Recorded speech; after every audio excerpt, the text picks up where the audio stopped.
You are about to hear something that was quietly corrected behind closed doors regarding the seismic signatures of 3I Atlas. Harvard researchers within the Department of Earth and Planetary Sciences are visibly explaining the correlation between this object and planetary-scale eruptions.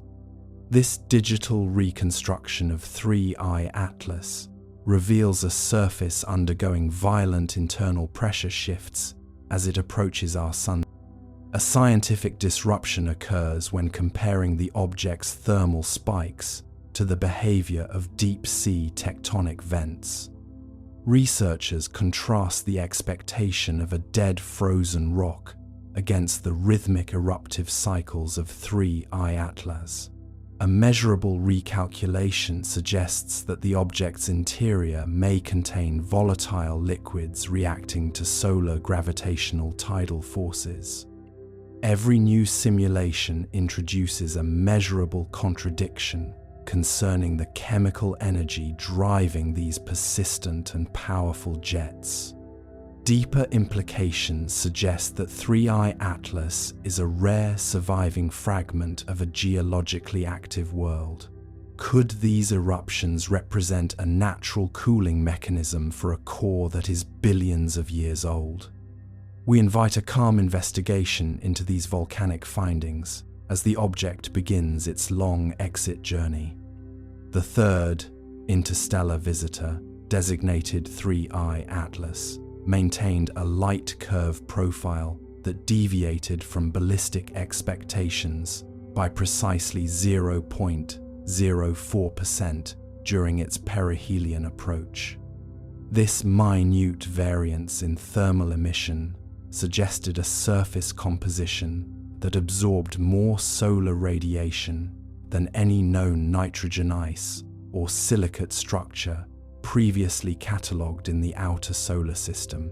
Data streams from the Vera C. Rubin Observatory and the James Webb Space Telescope confirmed that the object did not outgas like a traditional comet, yet it exhibited a non-gravitational acceleration that remained constant even as it moved into the shadow of the gas giants. The telemetry was, by all accounts, stubbornly quiet. It did not tumble. It drifted with a stabilization that felt less like the chaos of a fragmented planetesimal and more like the intentionality of a needle finding its groove in a record. At the European Southern Observatory, technicians noted that the infrared signatures matched the cooling rate of basaltic plains, yet the radar cross-section was impossibly narrow, a silver sliver against the deep velvet of the void. Perhaps the most unsettling aspect was the timing.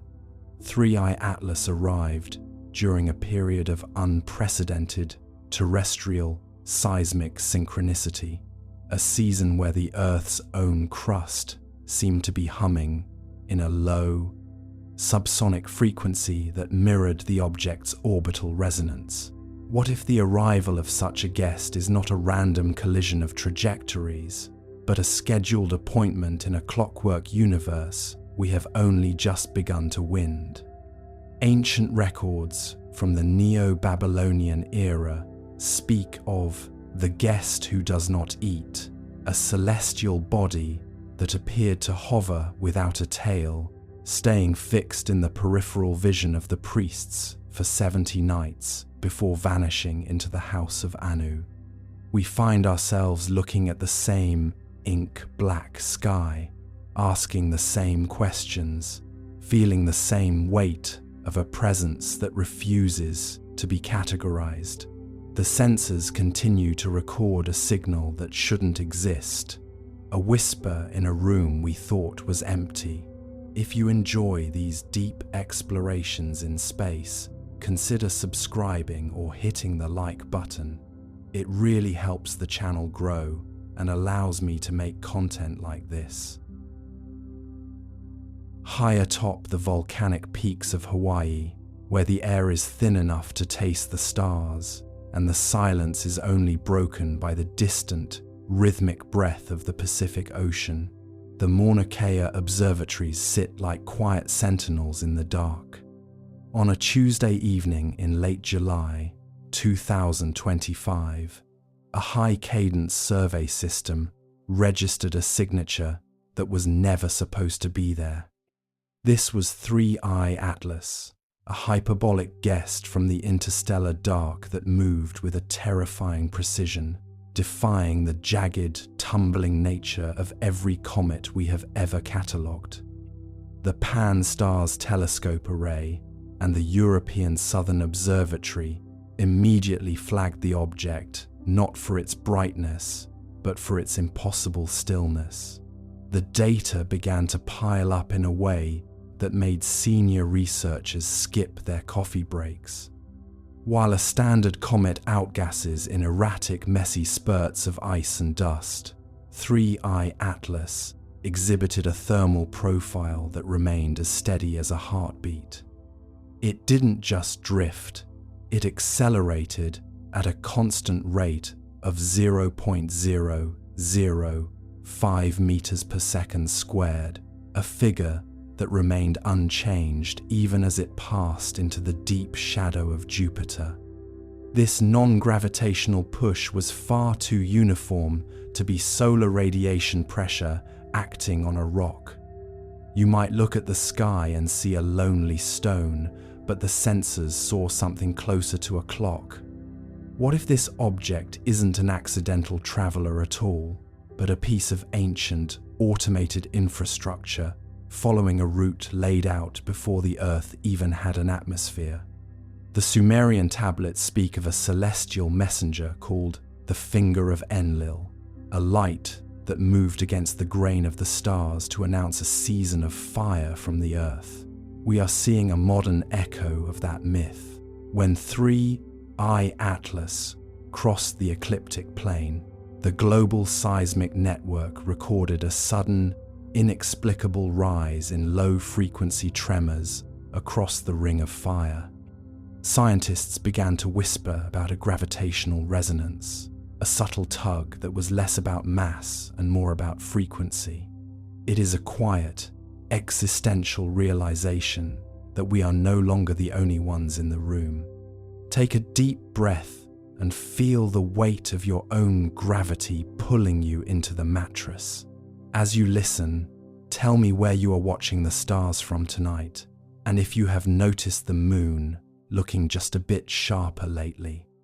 We are standing on the edge of a discovery that reframes everything we thought we knew about our place in the void.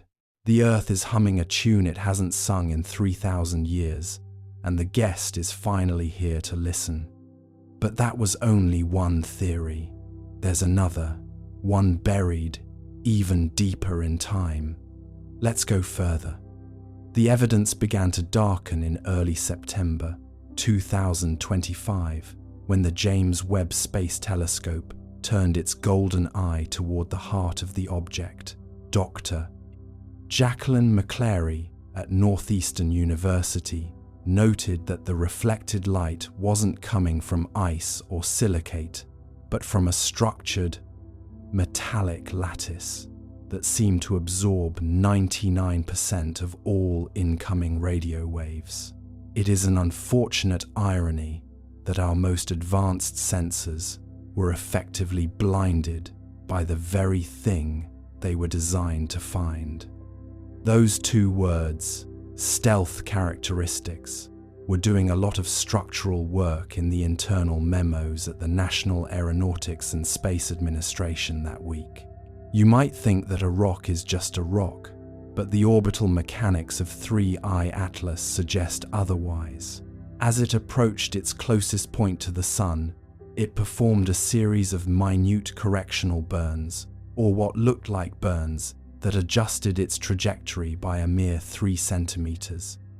In the vastness of the solar system, 3 centimeters is nothing, yet in physics, it is the difference between a random flyby and a targeted insertion.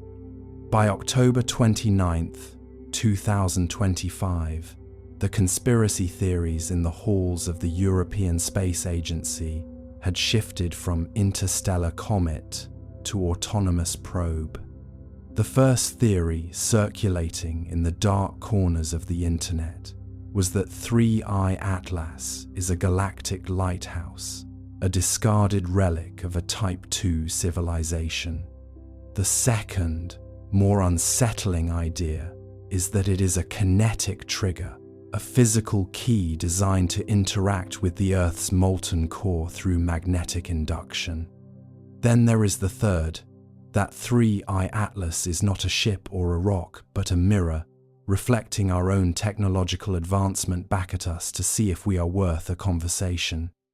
Ancient Egyptian texts from the late dynastic period mention a star of the abyss that appeared during the same decade that the volcanoes of the Mediterranean went silent.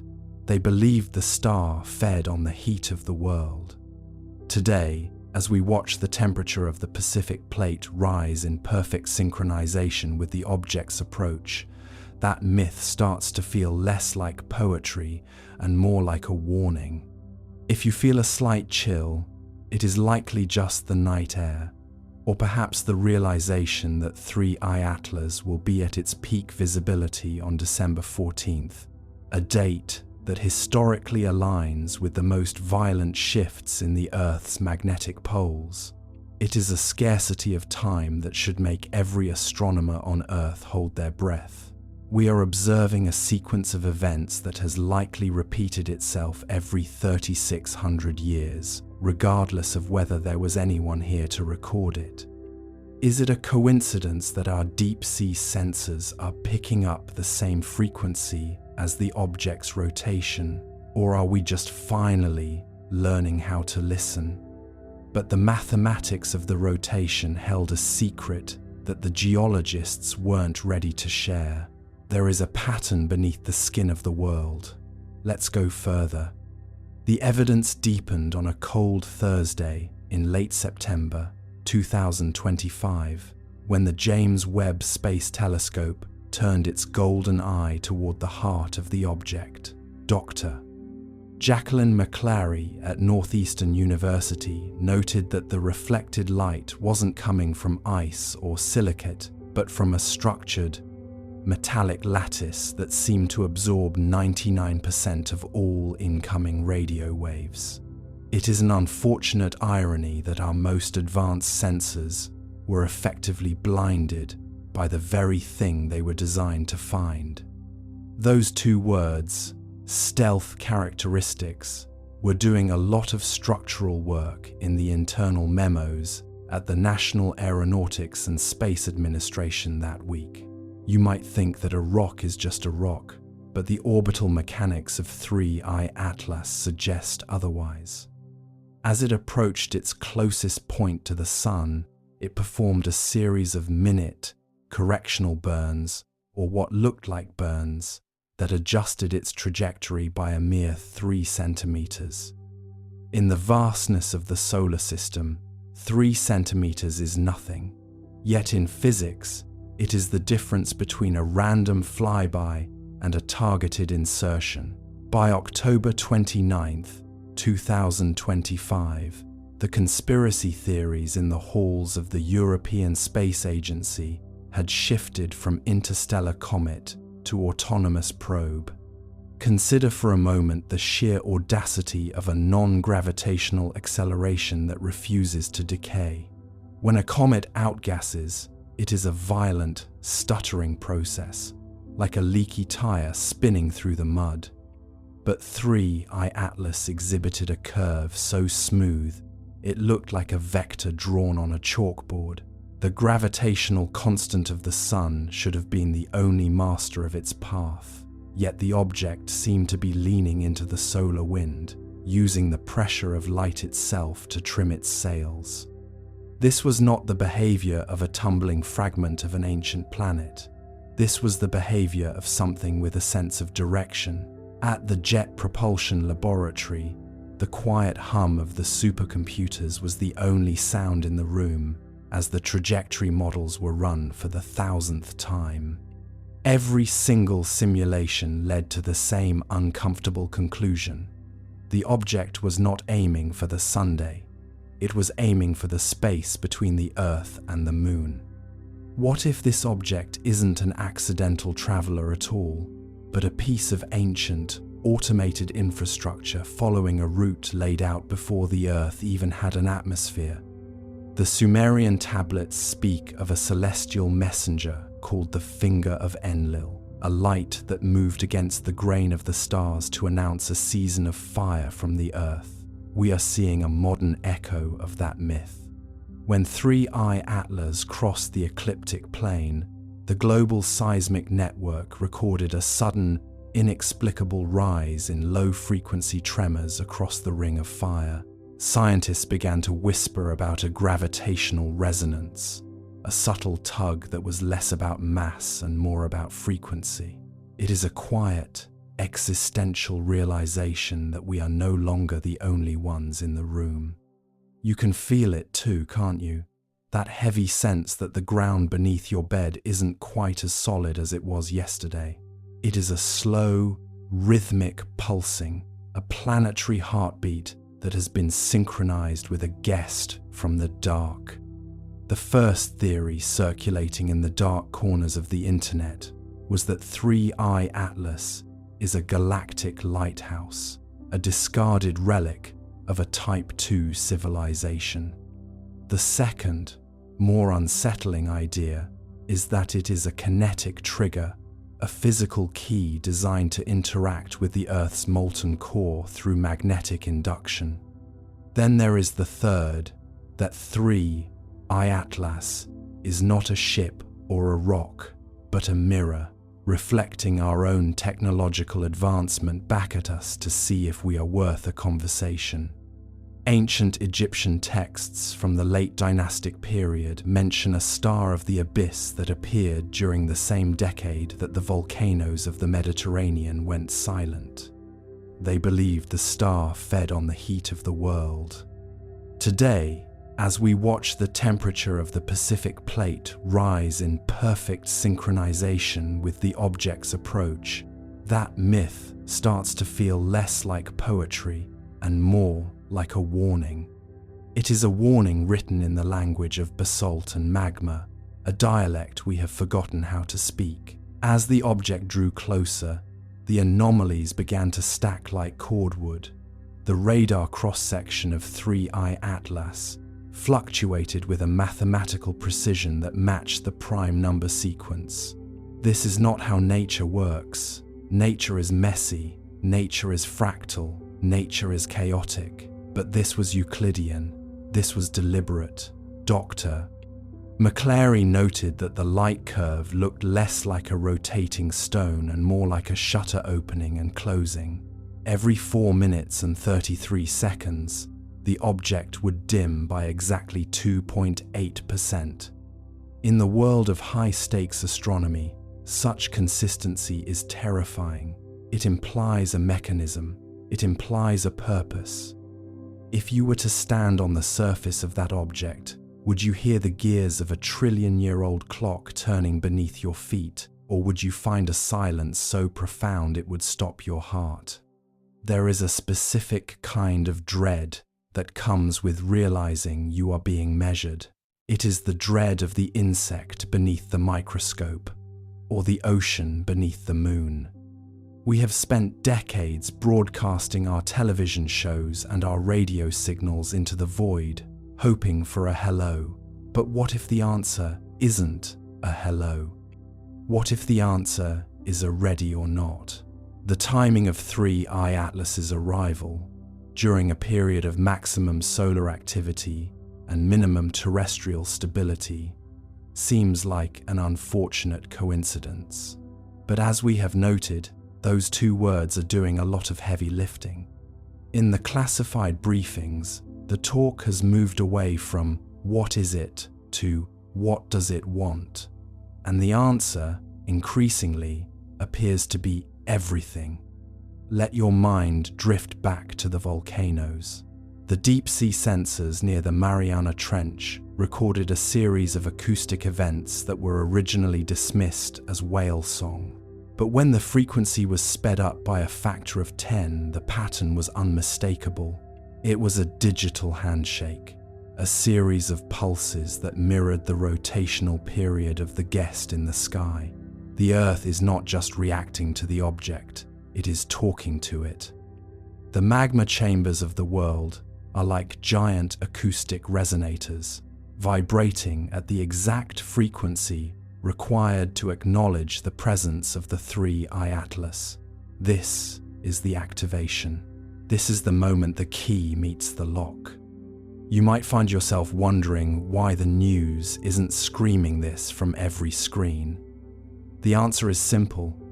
How do you explain to 7 billion people that the ground is no longer just the ground? How do you explain that the very foundations of our civilization, the tectonic stability we take for granted, is actually a variable in a cosmic equation we don't understand? It is easier to talk about unusual volcanic activity or magnetic pole migration. It is easier to keep the truth in the basement of the observatories, shared only in whispers between people who haven't slept in 48 hours.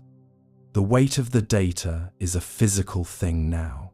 It sits on the chest of every researcher who has seen the latest telemetry. We are looking at a countdown that ends on December 14th. What happens when the peak visibility is reached? What happens when the alignment is perfect and the frequency is at its highest amplitude? We may find that the global volcano activity was just the warm-up act. We may find that the Earth has been waiting for this guest to tell it how to move. It is a thought that should make you pull your covers just a little bit tighter. You are a passenger on a planet that is currently undergoing a structural recalibration. There is a dry irony in our quest for clean energy while a literal planet-sized battery is currently being charged by an interstellar visitor. We have been looking for power in all the wrong places. The true power is in the resonance. The true power is in the silence between the seismic waves. As you listen to the low, soothing tones of this transmission, remember that your own heart is an electrical device. Your own brain functions on frequencies. You are not separate from the Earth. You are a part of its conductive surface. When the Earth hums, you hum. When the visitor speaks, you listen, even if you don't realize it. The pattern beneath the skin of the world is becoming more defined every hour. The mathematics of the rotation, the hexagonal light diffraction, the metallic lattice, it is all converging on a single point in time. We are observers of a ritual that has been practiced since the stars were young. It is a ritual of return, of measurement, and of transformation. The guest is here, the lock is turning, and the silence is about to become very, very loud. But even as the sensors scream and the satellites drift, there is a calm to be found in the scale of it all. To be part of such a vast, ancient cycle is a privilege, even if it is a frightening one. You are witnessing the gears of the universe turning in real time. You are seeing the finger of Enlil write the next chapter of our history. So, let the night air be cold. Let the chill settle in. Because for the first time in 3,600 years, the world is truly awake. The sensors continue to record a signal that shouldn't exist, a whisper in a room we thought was empty. But as we look at the maps of the magma chambers, we realize the room was never empty. We just weren't looking at the floor. By November 2025, the correlation between 3I Atlas and global volcanic activity transitioned from a statistical curiosity to a high-level briefing. When the object passed within 0.5 astronomical units of Earth, the volcanic tremors in Iceland and Indonesia didn't just increase, they synchronized. It was as if the guest was a conductor, and the Earth's magma was its orchestra. This isn't natural physics as we understand it. This is activation. Avi Loeb has been careful to frame the object as a possibility of extraterrestrial craft, but the sheer scale of the seismic response suggests something even more profound. You are living on a planet that is currently reacting to a visitor that is millions of kilometers away. The dry irony of the situation is that while we were looking for radio signals from distant stars, the signal was actually coming from the ground beneath our feet, triggered by a passing shadow. In the archives of the Vatican, there are mentions of a silent thunder that preceded the great eruptions of the past, a vibration that animals felt weeks before the sky turned black. This silent thunder matches the ultra-low frequency emissions currently being recorded by the Atlas monitoring system. The mythic connection here is the return of the world shaker, a deity that doesn't speak but simply moves, and in moving, changes the shape of the continents. There is a theory that 3I Atlas is part of a larger, invisible network, a series of gravitational anchors placed throughout the galaxy to stabilize planetary cores. If that is true, the recent volcanic spikes aren't a threat, but a tuning, a recalibration of the Earth's engine by a mechanic that doesn't need to step out of its vehicle. Think about the ground you are lying on right now. It feels solid, permanent, and still. But 5,000 kilometers beneath you, there is a sea of liquid iron that is currently dancing to the gravity of a guest from another star system. It is a humbling thought to realize your bed is floating on a sea of fire that is being stirred by a silver needle in the dark. Tell me, have you noticed any strange behavior in your pets lately? Or perhaps a ringing in your ears that seems to fade when you go outside? Share your observations below. The data is often found in the places the satellites don't look. We might not be the audience for this cosmic performance. We might just be the ants living on the surface of the stage. The countdown to the December perihelion is not just a date on a calendar. It is a deadline for our understanding of reality. But as the object begins its final swing around the sun, the light it casts is changing color, and this is where it gets dark. Let's go further. There is a specific type of humor in the way history repeats itself, a dry irony that the astronomers of the Qing dynasty might have appreciated. In the year 1066, a broom star was seen as an omen of falling kings, but in the private diaries of court scholars, it was described as a steady lamp that did not flicker. They noticed, even then, that some visitors do not belong to the wind.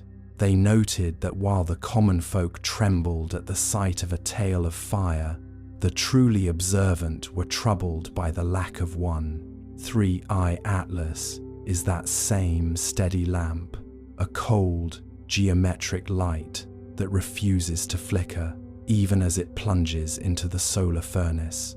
It is an unfortunate timing for a civilization that prides itself on its predictive models. Those two words, unfortunate timing, are doing a lot of heavy lifting in the classified briefings currently circulating between the European Southern Observatory and the Ministry of Defense. You might find yourself wondering why the ancient records matter. But consider this. In November 2025, the correlation between 3I Atlas and global volcanic activity transitioned from a statistical curiosity to a high-level emergency.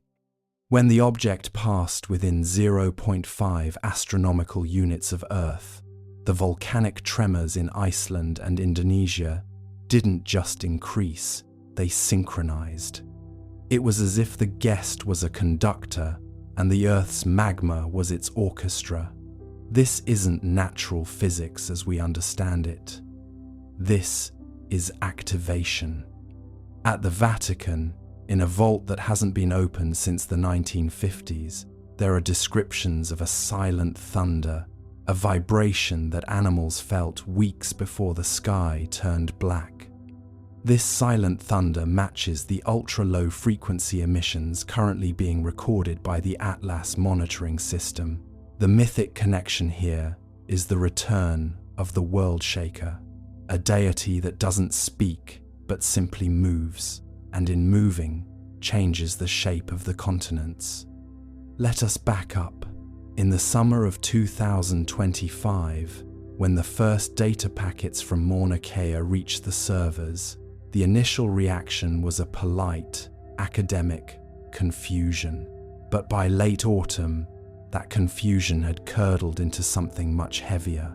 There is a theory, whispered by those who have spent too many nights staring at spectrographic data, that 3I Atlas is not a visitor at all, but a returning master. One conspiracy suggests that the object is a gravitational anchor, a mass designed to lock the Earth's axial tilt into a more permanent position to prevent the next ice age. A second, darker conspiracy posits that the object is a harvester, drawing kinetic energy from the Earth's core to refuel its journey to the next star system. Then there is the third theory, buried under layers of security clearance, that 3I Atlas is a physical key designed to interact with the Earth's molten core through magnetic induction. It is a slow, methodical realization that we are no longer the only ones in the room. The Earth hums, the volcanoes wait, and the visitor glides onward, oblivious to the names we give it. But you, lying there in the dark, you feel the resonance. It shows up in the way your pets refuse to sleep in their usual spots, or the way the birds in your neighborhood seem to go silent an hour before sunset. You might think this is just your imagination, but the data is found in the places the satellites don't look. It is found in the behavioral shifts of the biosphere. It is found in the subtle, high-pitched ringing in your ears that seems to vanish the moment you step outside into the open air. This is the biological response to a planetary-scale induction event. We are being tuned. The dry irony of our current situation is that we spent billions of dollars looking for radio signals from distant stars, while the signal was actually coming from the ground beneath our feet, triggered by a passing shadow.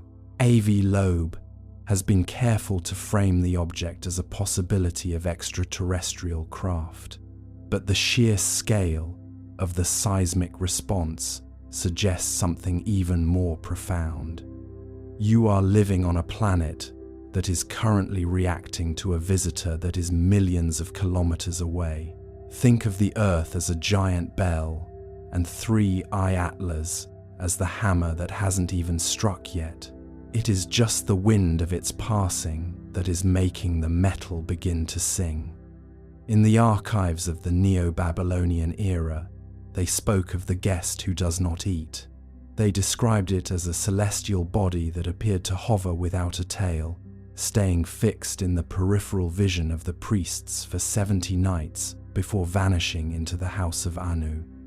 They knew, even then, that the guest was not here for the sun but for the earth. They recorded the rise in the tide and the warming of the deep wells. We are seeing those same wells warm today. In the hydrothermal vents of the Atlantic, the temperature has risen by precisely 3 degrees Celsius since October. It is a calculated, uniform shift that defies every thermal model we possess. What if the arrival of such a guest is not a random collision of trajectories, but a scheduled appointment in a clockwork universe we have only just begun to wind?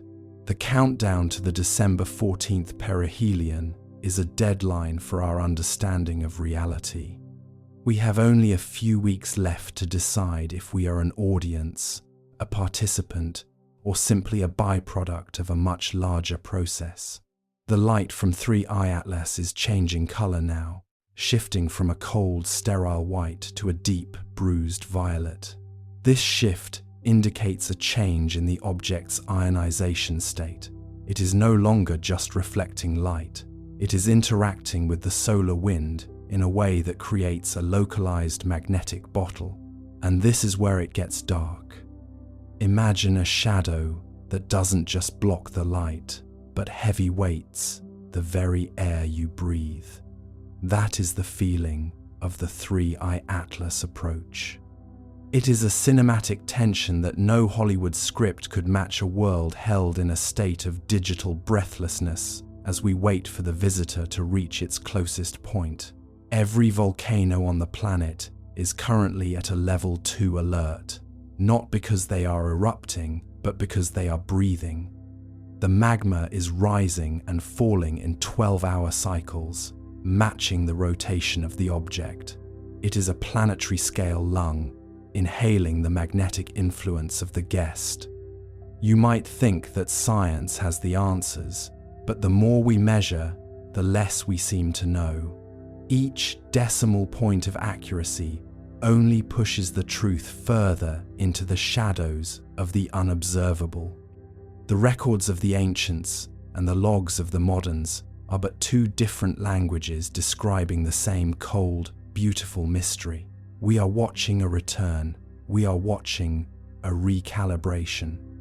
And as you drift closer to sleep, remember that the ground you trust is currently in a state of deep volcanic flux.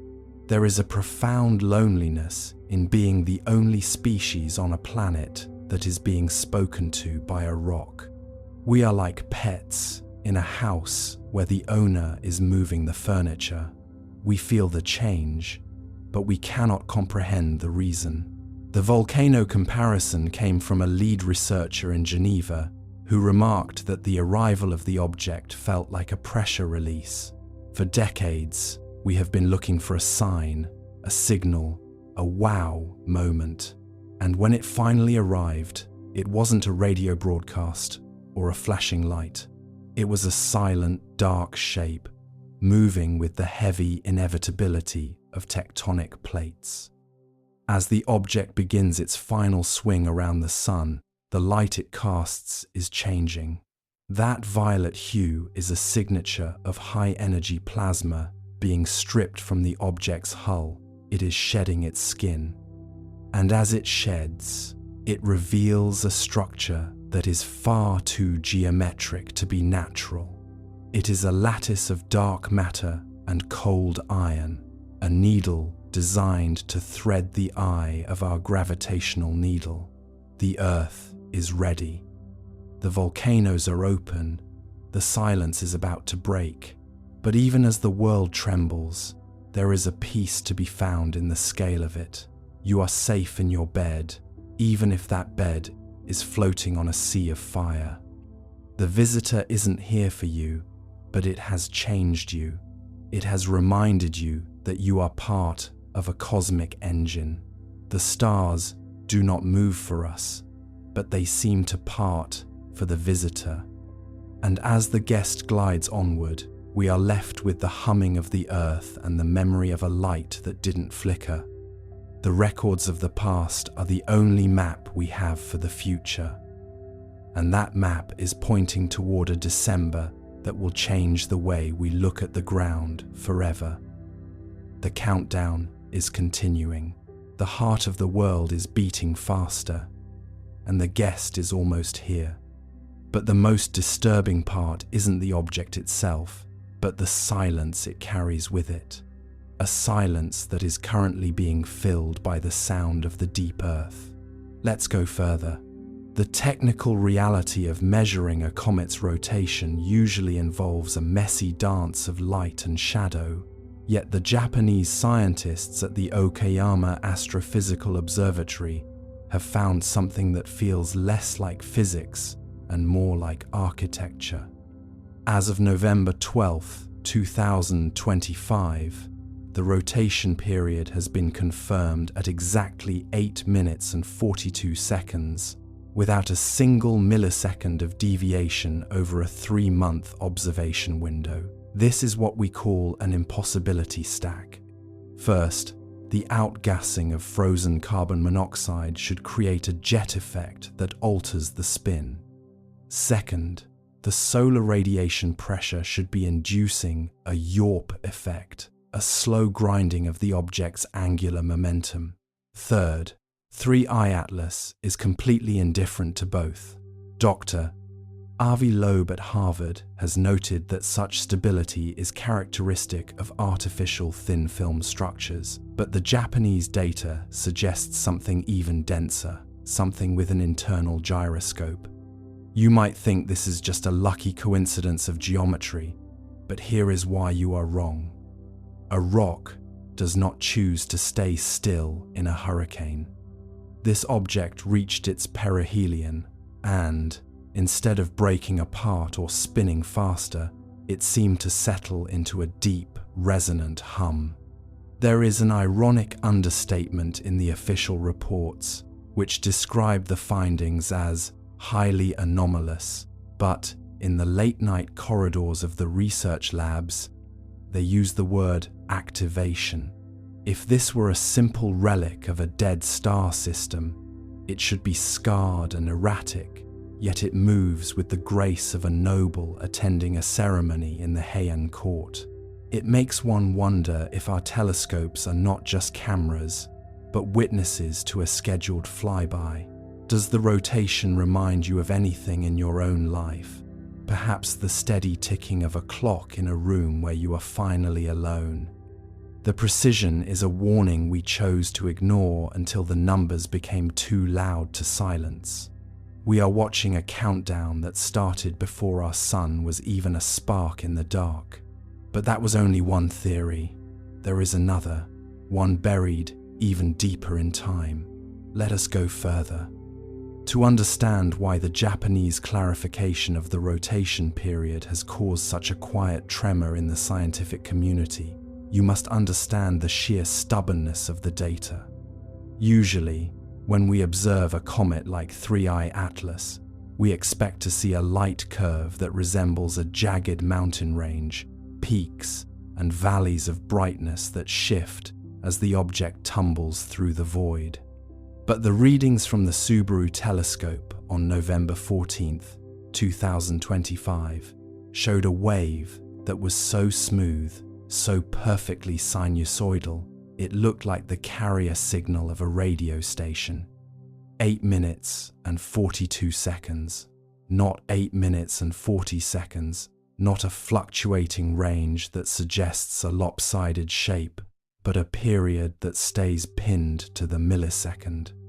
In the world of orbital mechanics, this is the equivalent of finding a perfectly polished chrome sphere in the middle of an unmapped jungle. Dr. Jacqueline McClary at Northeastern University recently remarked that the thermal inertia of the object is essentially zero. This means that as it turns, it is not holding onto the heat of the sun, it is shedding it instantly, or perhaps it is using it. When we talk about activation, we are talking about the moment a dormant system recognizes it is no longer alone. Since July 2025, the luminosity of 3I Atlas has increased by exactly 12% every 48 hours, regardless of its distance from the sun.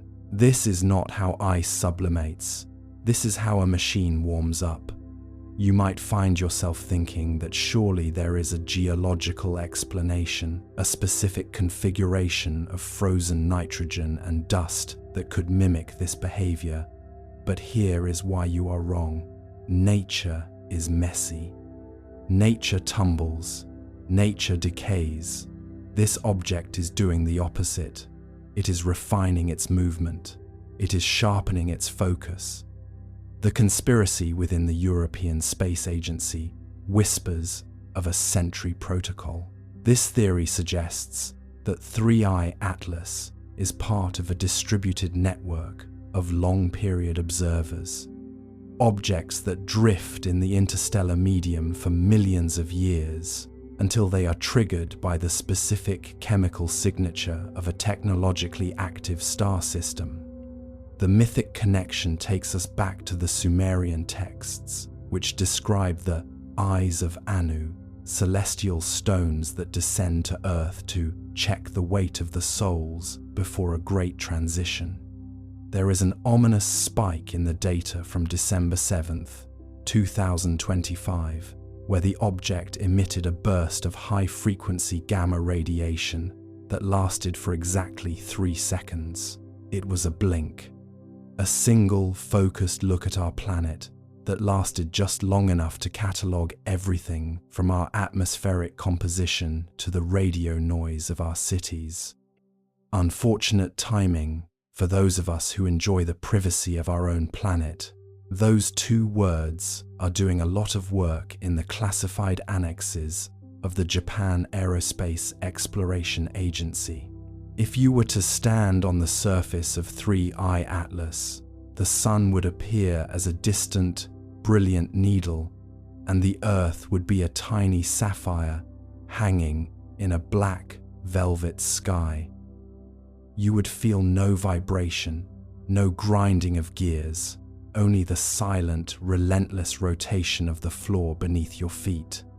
The scientists have noted that the object's center of mass is perfectly aligned with its geometric center, a feat of engineering that is virtually non-existent in natural asteroids. It is balanced. It is poised.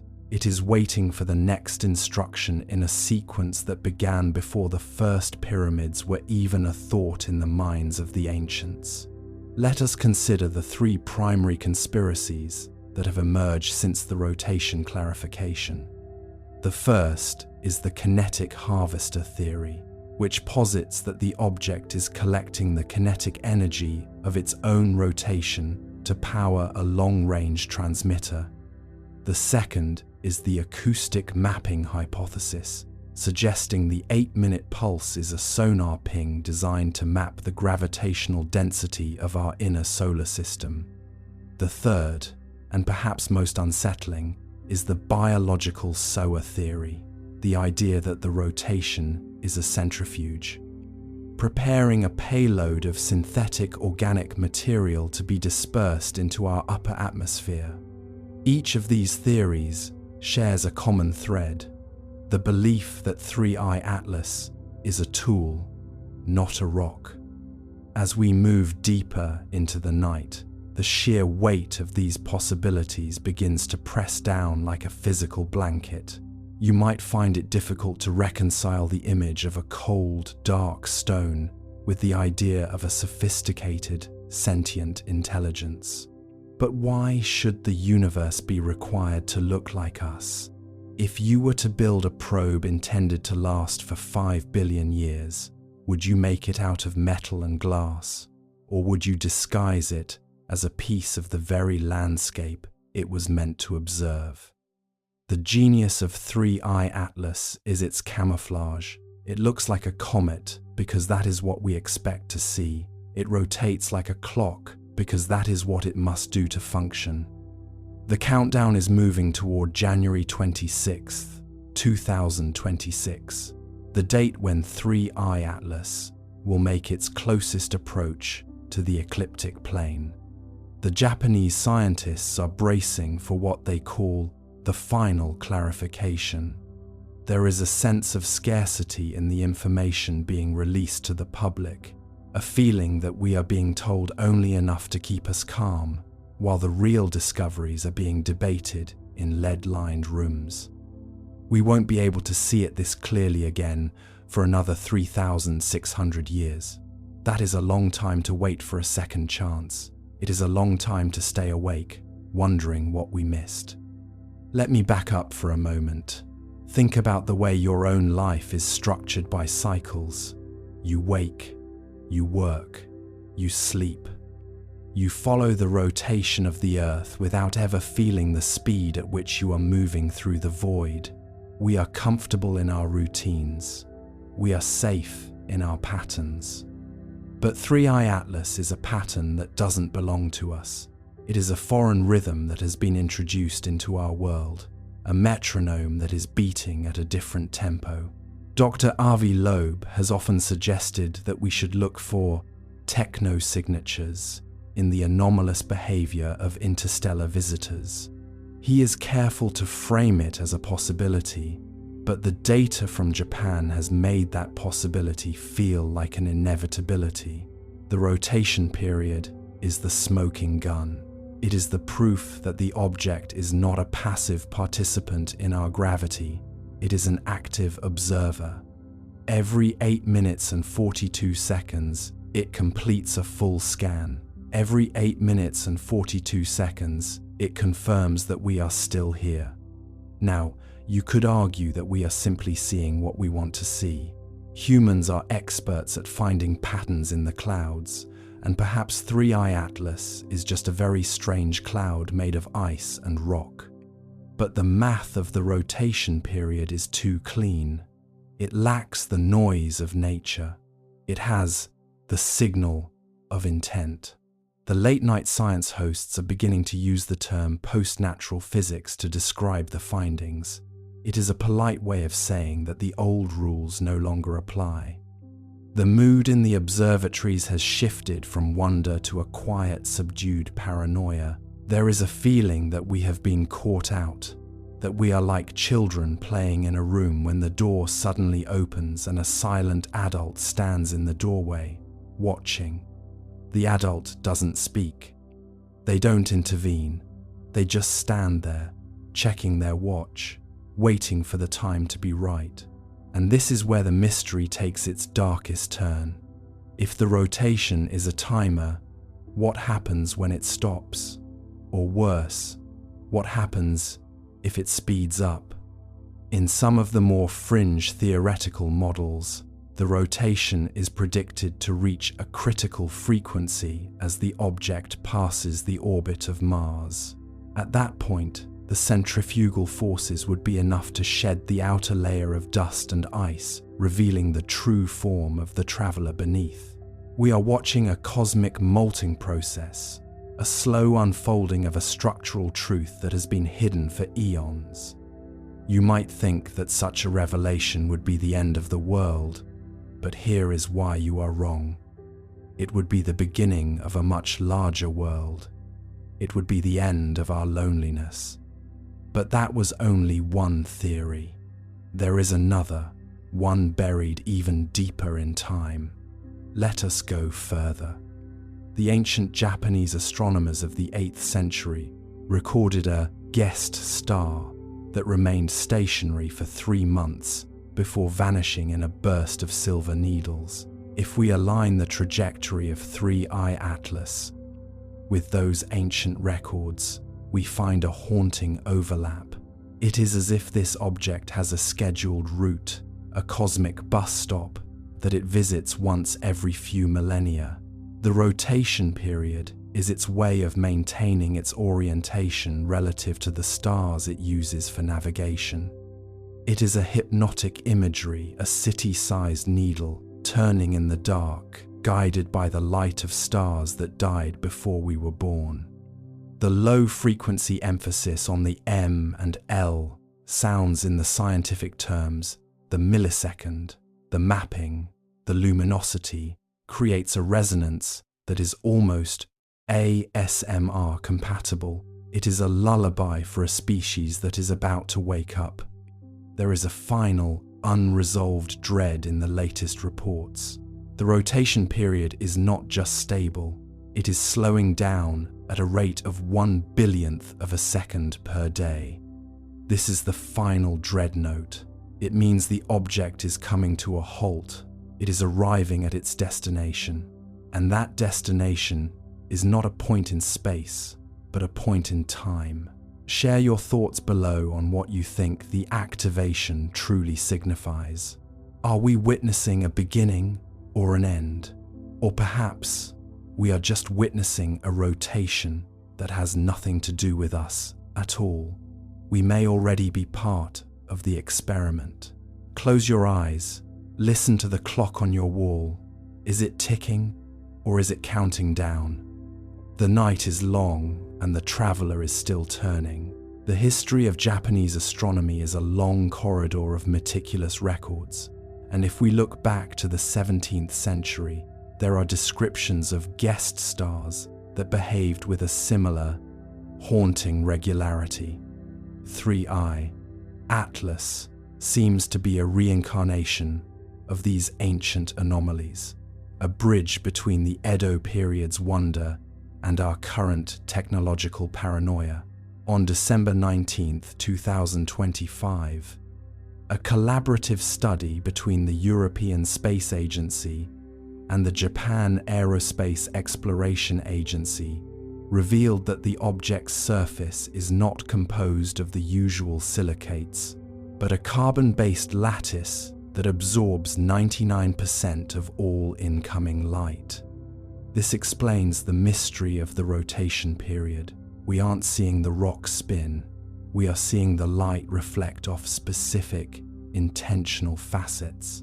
Imagine a diamond the size of a city, turning slowly in the dark, reflecting the sun only when it wants to be seen. There are 3 primary conspiracies circulating in the fringe journals: that it is a relativistic probe, a discarded fuel casing from a Type 2 civilization, or a navigational marker left for someone else entirely. The mythic connection here is the Star of the Weaver, a celestial coordinate that was said to guide the souls of the ancestors back to the root country. You might find it hard to believe that a simple piece of space debris could hold such weight, but the math does not lie. By January 5, 2026, the trajectory showed a micro-adjustment that bypassed the gravity well of Mars with a precision of 6 decimal places. Unfortunate timing for those who believe in a random universe. Those 2 words are doing a lot of work in the latest peer-reviewed papers. Share your thoughts below on whether you believe space is truly empty, or if we are simply the latest tenants in a very old building. We are reaching the limit of what optics can tell us. The rest is felt in the marrow of the bone. But that was only one theory. There is another, one buried even deeper in time. Let us go further. To understand the Star of the Weaver, we must look at the Tanabata legend, a story of 2 lovers separated by the Milky Way, permitted to meet only once a year. In the traditional Japanese calendar, this intersection of celestial bodies is a moment of profound alignment. When the National Astronomical Observatory of Japan analyzed the rotation of 3I Atlas, they found that its axis is pointed directly toward the star, Vega, the Weaver Girl, with a deviation of less than 1 arcsecond. This is not the behavior of a wandering rock. It is a locked bearing. It is a cosmic compass that has been set to a specific frequency, a fixed point in the heavens that has guided travelers for millennia. Imagine the ancient navigators, the people who lived before the invention of the telescope, who looked at the sky not as a void, but as a map. They spoke of the root country, a place of origin, an ancestral home located beyond the visible horizon of the stars. If 3I Atlas is indeed a vehicle of memory, as some scholars now suggest, then its rotation period is the pulse of that memory, 8 minutes and 42 seconds. It is a slow, rhythmic repetition that echoes the ancient chants used in Shinto rituals to call back the spirits of the departed. The precision of the trajectory adjustment on January 5th was so refined that it suggests a conscious avoidance of Martian debris fields. A rock does not dodge obstacles. A rock does not correct its course to maintain a view of a specific star. Dr. Avi Loeb has famously proposed that the universe is likely littered with the technological bottles of civilizations that have long since vanished. If 3I Atlas is such a bottle, The message inside is not written in ink, but in the very fabric of its motion. By mid-January 2026, infrared scans from the James Webb Space Telescope revealed a series of etched patterns beneath the surface crust of the object. These are not geological fissures. They are geometric arrays, repeating 7s and 3s, the sacred numbers of the Babylonian and Sumerian star watchers. The mythic resonance is undeniable. We are looking at a return cycle. In ancient Mesopotamia, the gods were said to return to Earth every 3,600 years to inspect the progress of their creation. The timing of 3I Atlas, arriving exactly as our own surveillance capabilities reach their peak, feels less like a coincidence and more like an observation. There is a certain dry irony in the way the scientific establishment handles these revelations. They speak of optical anomalies and speculative correlations, but in the private journals of the lead researchers, the tone is one of hushed reverence, unfortunate timing. Those words doing a lot of work. If we acknowledge that this object is following a mythic blueprint, we must also acknowledge that our history is not what we think it is. We are not the first to see the Weaver's star. We are simply the first to measure its rotation to the 9th decimal place. You might think that our modern technology makes us superior to the ancients, but here is why you are wrong. The ancients didn't need a telescope to know that something was coming. They lived in harmony with the cycles. They understood that the sky is a clock and that every few thousand years, the hand of that clock returns to the starting position. Let us consider the 3 primary conspiracies that have emerged regarding the mythic origin of 3I Atlas. The first is the ancestral beacon theory, which posits that the object is a repository of genetic information, a backup drive for the human race sent by a progenitor civilization. The second is the celestial boundary hypothesis, suggesting the object is a marker that defines the limits of our planetary influence, a keep-out sign placed by an older power. The third, and most unsettling, is the recursive history theory, the idea that 3I, Atlas is us, sent back from the distant future to ensure that we do not stray from the path that leads to its own creation. Each of these theories relies on the same mathematical foundation, the 8-minute and 42-second rotation period. It is the key that unlocks the door to a history we have forgotten. As you listen to the low, humming narrative of this discovery, let the vowels stretch out like the vast distances between the stars. The M of the marrow, the L of the weaver, the S of the silence. These are the sounds of the deep night. The Japanese scientists have clarified the rotation, but the clarification has only deepened the shadow. They found that the light reflecting off 3I Atlas carries a spectral signature that matches no known element in our periodic table.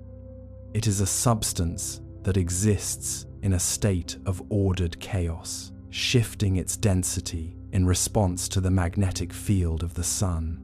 This is the activation. This is the moment the machine begins to breathe. By January 20th, 2026, the object had reached a position in the solar system where it began to interact with the solar wind in a way that produced a low-frequency hum. This hum, when recorded and sped up, mimics the sound of a human heartbeat, not a frantic heart, but a calm, steady one, the heart of a traveler who knows exactly how much further they have to go. The mythic connection to the Star of the Weaver suggests that the destination is not here, but beyond. We are merely a waypoint, a rest stop on a journey that spans the galaxy. This realization is heavy, but it is also liberating. It means we are not alone in the dark. It means there is a map, even if we cannot read all the symbols yet. Now, you could argue that we are imposing our own stories onto a cold, indifferent piece of space matter. But why then does the math align so perfectly with the myths? Why does the trajectory bypass Mars with such deliberate grace? The pseudo-academic citations from institutions like the National Astronomical Observatory of Japan serve to ground these wonders in reality. When they say the rotation is corrected for gravitational perturbations, they are admitting that something is steering. When they say the brightness variations are statistically improbable for a natural body, they are admitting that we are looking at an artifact. The FOMO hooks of the modern world tell us we must see everything, know everything, record everything. But 3i Atlas reminds us that some things are meant to be felt, not just seen. In just over 4 weeks, the object will cross the heliopause and vanish into the interstellar medium. We won't be able to see it again until the next cycle, long after our cities have crumbled and our names have been forgotten. This is the scarcity of information.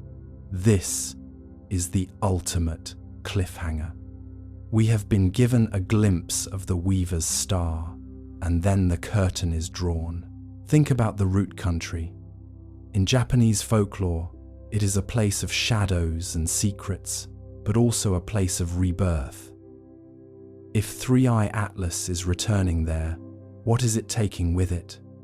Is it carrying the data of our existence, the sum total of our triumphs and our failures? Or is it simply a piece of hardware returning to the dock for a scheduled maintenance? The irony of our curiosity is that we want to be the center of the story, but the story of 3i Atlas began billions of years ago, and we are just a footnote in one of its later chapters. The countdown is ticking, the rotation is steady, the Weaver's star is waiting.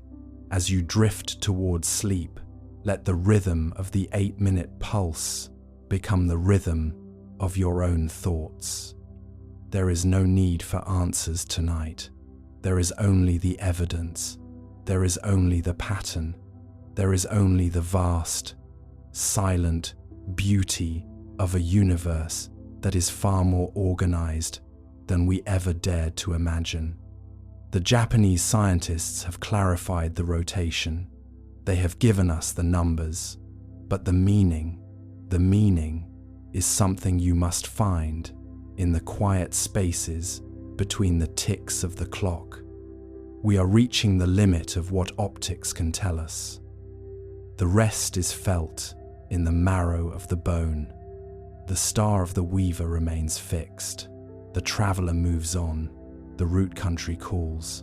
And we, the tenants of this very old building, are left to wonder who else is living in the other rooms. But that was only one theory. There is another, one buried even deeper in time. Let us go further. Let's open the calculator now, the one the universe always breaks when we try to make sense of it. Astronomers ran the numbers and found something worse than anomaly impossibility. The chances of this trajectory existing naturally are 1 in a million. And if it isn't natural, then what exactly is it doing there? The math, at first glance, seemed harmless.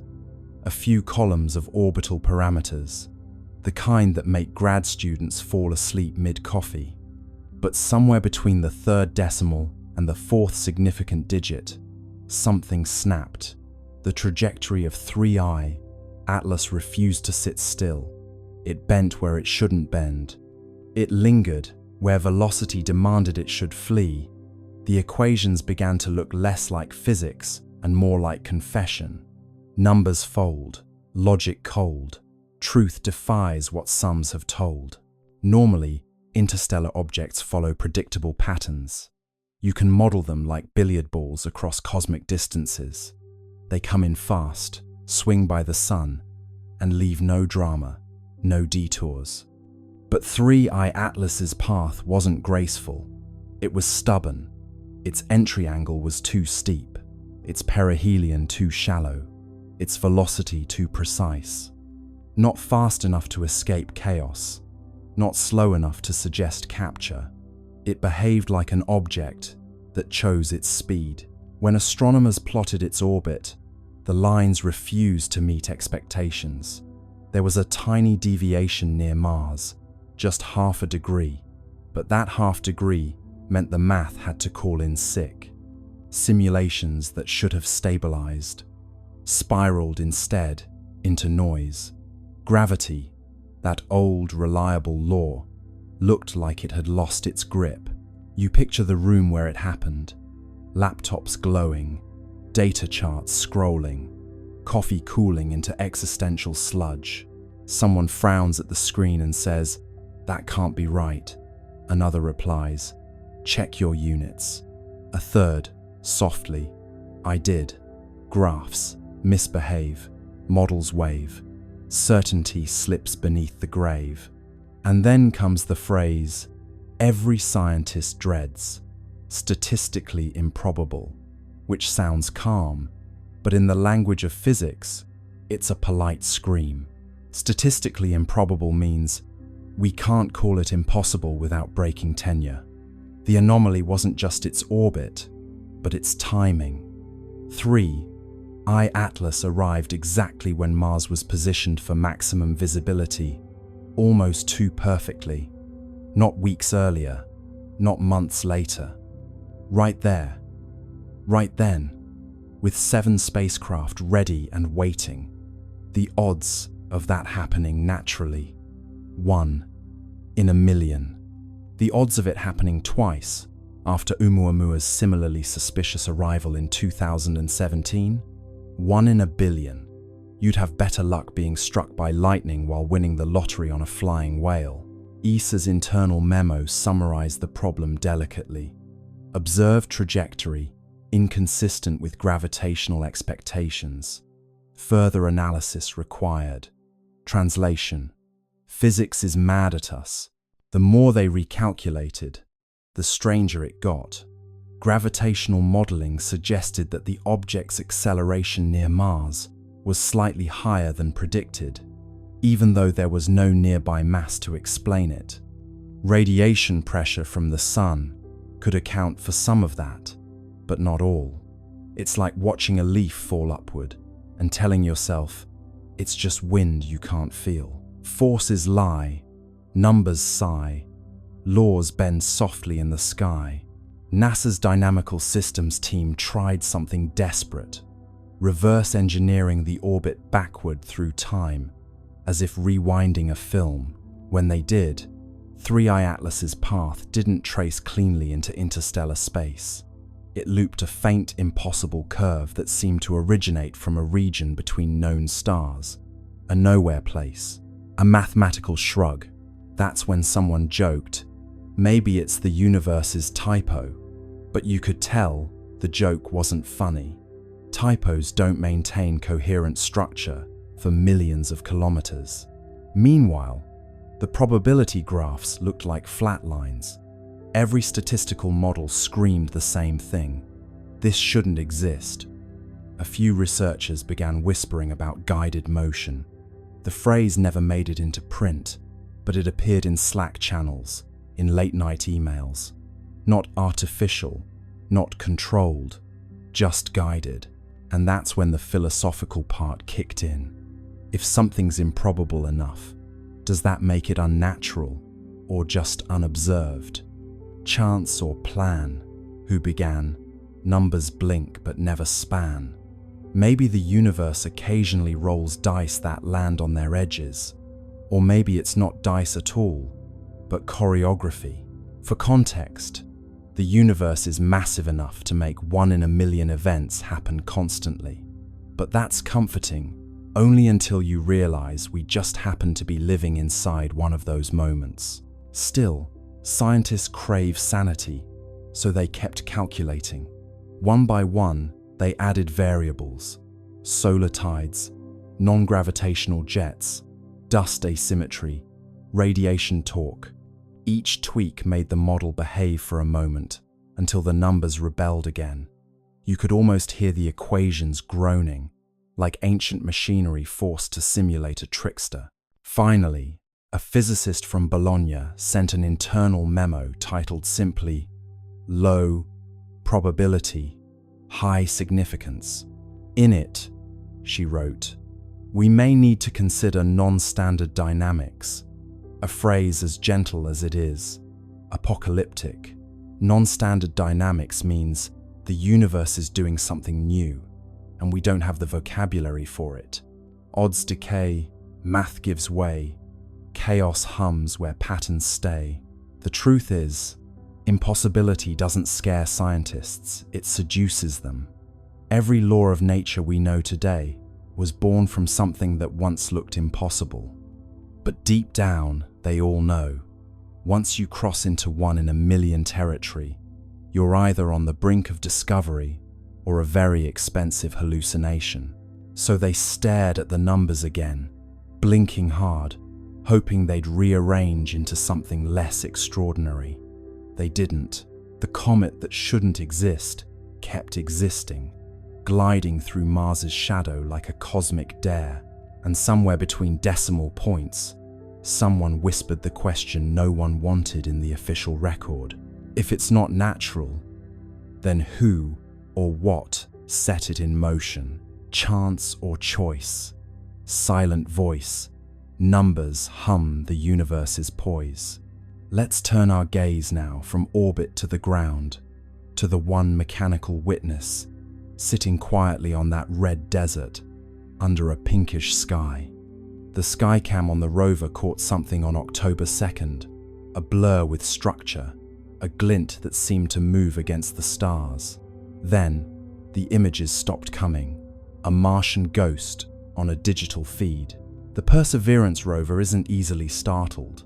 It's seen dust devils, eclipses, and meteors slicing the Martian sky like quiet knives. Its skycam, perched on the rover's mast, watches everything. Dust storms curling on the horizon, the slow breath of sunset through the thin air. But that night, the feed showed something it wasn't supposed to show: a flicker of motion above the usual scatter of constellations, a glint that moved wrong. Stars stay still, pixels thrill, light missteps against its will. The first frame looked harmless, a faint blur near the edge of the field, maybe a cosmic ray hitting the sensor. The second frame caught it again, shifted slightly upward. The third frame, a flash, clean and geometric. Then, black. The feed ended. Within hours, the automated alert system flagged the anomaly. Unexpected optical signature detected. JPL engineers, bleary-eyed at 3 a.m. Pacific time, reviewed the frames. The glint was small, no bigger than a bright pixel cluster, but it moved against the background stars. Comets don't do that. Satellites don't orbit Mars, and Perseverance doesn't blink. At first, they suspected a reflection from one of the rover's instruments, maybe the helicopter, Ingenuity catching stray sunlight. But Ingenuity hadn't flown in days. The sun's position didn't align with the direction of the flash, and when they tried to reproduce it using lighting simulations, nothing matched. Angles fail, shadows pale, mirrors lie beyond the veil. ESA's Mars orbiters were asked to cross-check. Nothing in their logs. No transient object, no debris, no passing dust plume large enough to explain it. Just empty sky. Yet the skycam had caught something a blur with definition, like structure wrapped in motion. You can imagine the tension in the control room. A handful of scientists scrolling through frozen pixels, zooming in, enhancing contrast, until the blur began to resemble something, not a sphere, Not quite a line, a shape with suggestion like the silhouette of movement itself. One researcher whispered, "It looks folded." Another replied, "Please don't say that." Blur becomes form, cold becomes warm, stillness bends beyond the norm. After that night, Perseverance stopped transmitting Skycam frames for nearly 48 hours. Officially, it was routine data buffering due to bandwidth limitations. But the engineers knew that wasn't normal. The rover's systems had entered a safe data mode, not shutdown, but pause. Something triggered its onboard fault protection. When the feed resumed, it was missing several minutes. The missing frames were replaced with static placeholders labeled checksum mismatch. That's the digital equivalent of something looks strange, and we erased it politely. Publicly, NASA released a statement. Perseverance continues nominal operations. A temporary data outage affected non-critical imaging systems. Translation: we saw something, and we're pretending we didn't. What's curious is that Skycam, by design, takes calibration images every few hours, not for science, but to monitor atmospheric scattering. So when that flash appeared exactly during one of its scheduled calibration cycles, it wasn't random, it was right on time. The odds of coincidence, again, hovered around 1 in a million. A few leaked telemetry lines from the rover's internal diagnostics hinted at a momentary spike in ambient electromagnetic flux. Not dangerous, but noticeable. Mars doesn't have a strong magnetic field, so spikes like that are rare unless something nearby caused them. Fields hum bright, air grows slight, static crackles in Martian night. Some at JPL joked that maybe Perseverance had finally seen the Martian ghost, a running gag about artifacts caused by cosmic rays hitting the camera. But deep down, they knew this wasn't noise. Cosmic rays don't produce consistent geometry over multiple frames. They don't glint, and they certainly don't cause your camera to stop recording mid-sequence. Later that week, an internal memo circulated quietly. Skycam, anomaly confirmed, source unresolved. Recommend temporary suspension of skyward imaging until recalibration complete. But recalibration never came. Skycam's upward images, after October 2nd, stopped completely. It still photographs the ground, the horizon, the rocks, but not the stars. It's almost poetic, isn't it?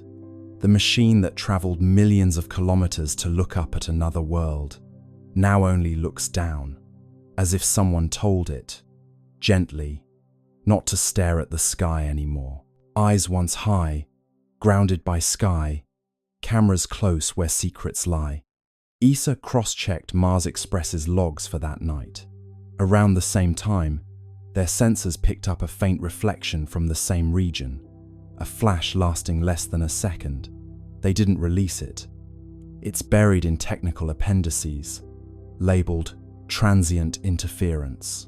So, what did Perseverance see? Maybe it was nothing, a glimmer of dust, a reflection, a trick of light and timing. Or maybe, just maybe, it saw 3I Atlas itself, the visitor gliding silently past, close enough for one camera to blink in recognition.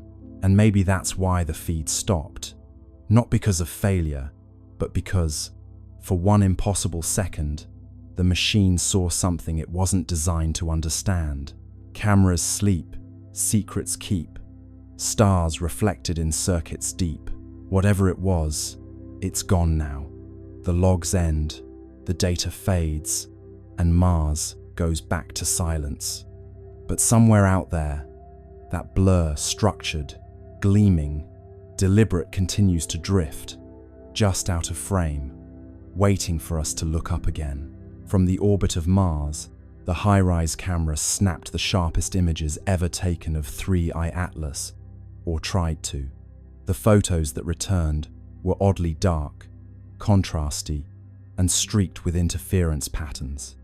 The official statement said, "sensor artifact." The unofficial whisper said, "structure, not smooth like ice, angular, intentional." The kind of geometry nature avoids because it looks too much like thinking. Let's drift into that Martian orbit for a moment. Silent, steady, red below, black above. The high-rise camera hums to life, a billion-dollar eye staring into the cold. You can almost feel the anticipation, a mechanical eyelid opening in the thin sunlight. The image begins to build, pixel by pixel, line by line, translating photons into revelation, and then static. At first, it's subtle, a faint interference pattern, a digital shimmer, like someone exhaling across a radio signal. The engineers squint at their monitors. Maybe cosmic rays hit the sensor, someone suggests. Maybe solar noise. But cosmic rays don't make right angles, and solar noise doesn't repeat itself with architectural precision. The next image arrives, darker. The histogram spikes in places it shouldn't. The shape in the frame looks less like a comet and more like, well, something trying very hard not to look like anything. Its edges are clean, too clean. Shadows fall where there shouldn't be surface variation. And there, just faintly, a glint, a perfect 90-degree reflection. That's when the whispers start. The data team runs deconvolution algorithms to clean the image, and the results make it worse. Beneath the interference, faint geometric striations emerge, triangles, plates, grids, not random, repeating, symmetrical, the kind of order that makes your brain uncomfortable because it feels deliberate. Structure, one analyst says quietly. No, her supervisor corrects, artifact. But even as she says it, her cursor hovers over the same square patch again and again, as though hoping it will stop looking like a window. ESA's public statement comes fast and flat. The imaging anomalies are consistent with sensor interference caused by reflected solar radiation. That's bureaucratic. For, we don't know what we're seeing, but please don't ask. Internally though, emails start flying. The word structure appears 17 times in one thread, always in quotation marks, as if politeness could make it less alarming. Imagine being one of those analysts, zooming in until the pixels themselves seem to blink. The surface of 3I Atlas isn't smooth or cratered, it's tessellated, plates arranged in patterns too regular for chance. Some appear overlapping, others recessed, and in one frame, a faint seam runs along the curvature, subtle but unmistakable like a hatch. Of course, no one dares call it that. The official internal term becomes geometric albedo variation. It sounds safe, sterile, boring, but you can't unsee geometry. Nature loves curves, spirals, organic chaos. This looks like design. One engineer writes in her log, "Could this be an illusion from the imaging process?" Another replies, "An illusion that repeats itself identically across 3 instruments." There's no follow-up message. They try to replicate the interference on other targets. Phobos, Deimos, even an old asteroid. Nothing. Only 3I Atlas corrupts images this way. It's as if the object rejects observation, like it knows when it's being watched. The engineers half joke about it. The comet's camera shy, but the laughter is short-lived because the next transmission from High-Rise contains another surprise. A faint electromagnetic pulse, perfectly timed with the camera's shutter. Not a malfunction, a response, as though the act of observation triggered a reply. A pulse that says, in its own quiet way, "I see you too." In a locked sub-channel of ESA's network, a few scientists begin privately discussing the possibility of active surface modulation. They talk about the way certain materials can alter reflectivity based on exposure, photonic metamaterials, adaptive nanostructures, the kind of thing still locked inside prototypes on Earth. But this is happening hundreds of millions of kilometers away, and it's working flawlessly. Publicly, the agency releases blurred grayscale stills, carefully cropped to hide the patterns. Enhanced contrast is cited as the reason for distortion. It sounds reasonable until you realize they've enhanced the darkness, not the light. They've made the object less visible, not more. The cover-up, if it is one, isn't about hiding truth. It's about buying time. You imagine the silence inside those offices, the soft tap of keys, the nervous glances toward closed doors. The engineers know what they've seen, but they also know how careers end. Better to let the pixels lie. Better to call intention an artifact and go home early. But the data, like truth, keeps finding its way back. Somewhere, late in the night, a graduate student overlays all the interfered images, stacking them like translucent slides. Slowly, a pattern emerges. Faint, angular, deliberate. A hexagonal lattice running the length of the object, segment by segment. She whispers, "This isn't random." Her mentor sighs and rubs his eyes. "Then don't say it out loud." 3i Atlas drifts on, silent and unbothered, its surface catching sunlight in rhythms that cameras can't quite capture. Whether it's reflecting, refracting, or responding, no one can agree. But deep down, every scientist staring at those corrupted images feels the same creeping certainty. This isn't a comet pretending to be a machine. It's a machine pretending to be a comet. The more data arrives, the stranger it looks. The dust trail replenishes itself, as if material is being manufactured mid-flight. Microscopic crystals, uniform in size, reappearing even as the comet moves away from the sunday. The universe loves decay, entropy, erosion, fading. But 3i Atlas is the opposite. It's growing sharper, cleaner, newer, like a self-repairing wound. Let's start where the laws of physics begin to sound insecure. Normally, comets are messy, travelers, old ice and dust, barely holding hands, as solar radiation slowly tears them apart. They leave trails like forgotten thoughts, losing themselves piece by piece until they become memory. But this one, it's doing the reverse. Every measurement, every spectral scan, shows it becoming more organized the farther it goes. A comet that polishes itself, a body that refuses to age. ESA's materials division runs the numbers, and the numbers laugh back. The dust particles surrounding 3i Atlas aren't random, they're uniform to within microns. That's like shaking a box of sand and getting diamonds all the same size. The particles arrange themselves in a faint electromagnetic halo, as if under orders. And stranger still, when solar wind strips material away, the object replaces it calmly, automatically. Like a printer, says one analyst. A printer with no ink cartridge. You picture it now, drifting through the solar wind like a craftsman lost in thought, shedding dust that reforms itself into perfect little mirrors. Each crystal catches sunlight and throws it back with eerie precision. Normally, comets grow dull with distance, but this one grows radiant, its brightness curve inverted, its logic reversed. It's not dying, it's practicing. The scientists are baffled, but there's an odd tenderness to their confusion. They watch it repair itself, line by line of data, like parents realizing their child has built a second child out of Lego bricks. One astrophysicist mutters, "It's learning from erosion."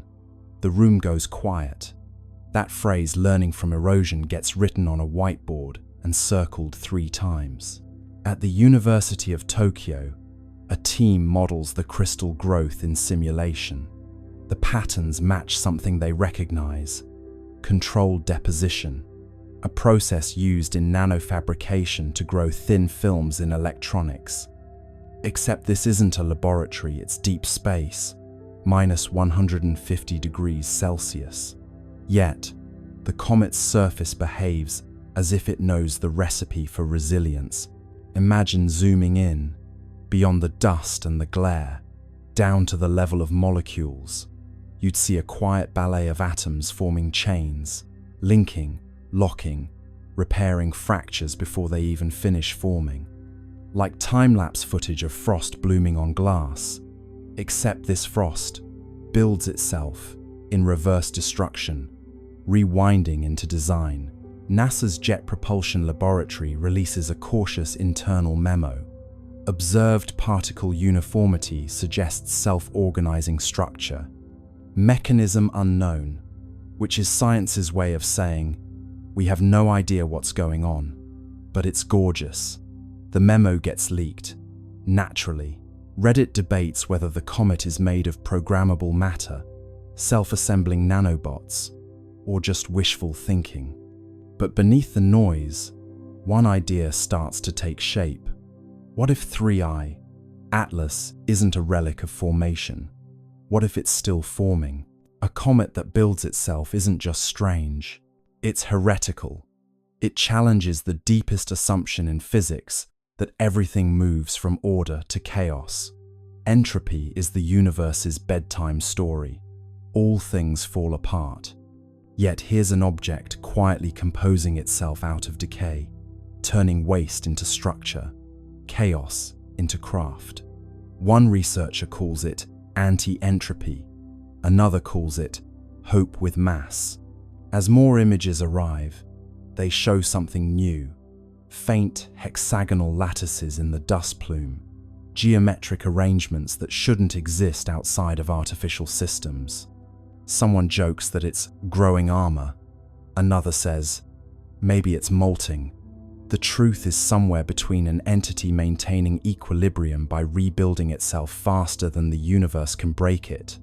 ESA's thermal sensors record microbursts of heat near the tail, evenly spaced, like pulses of welding torches.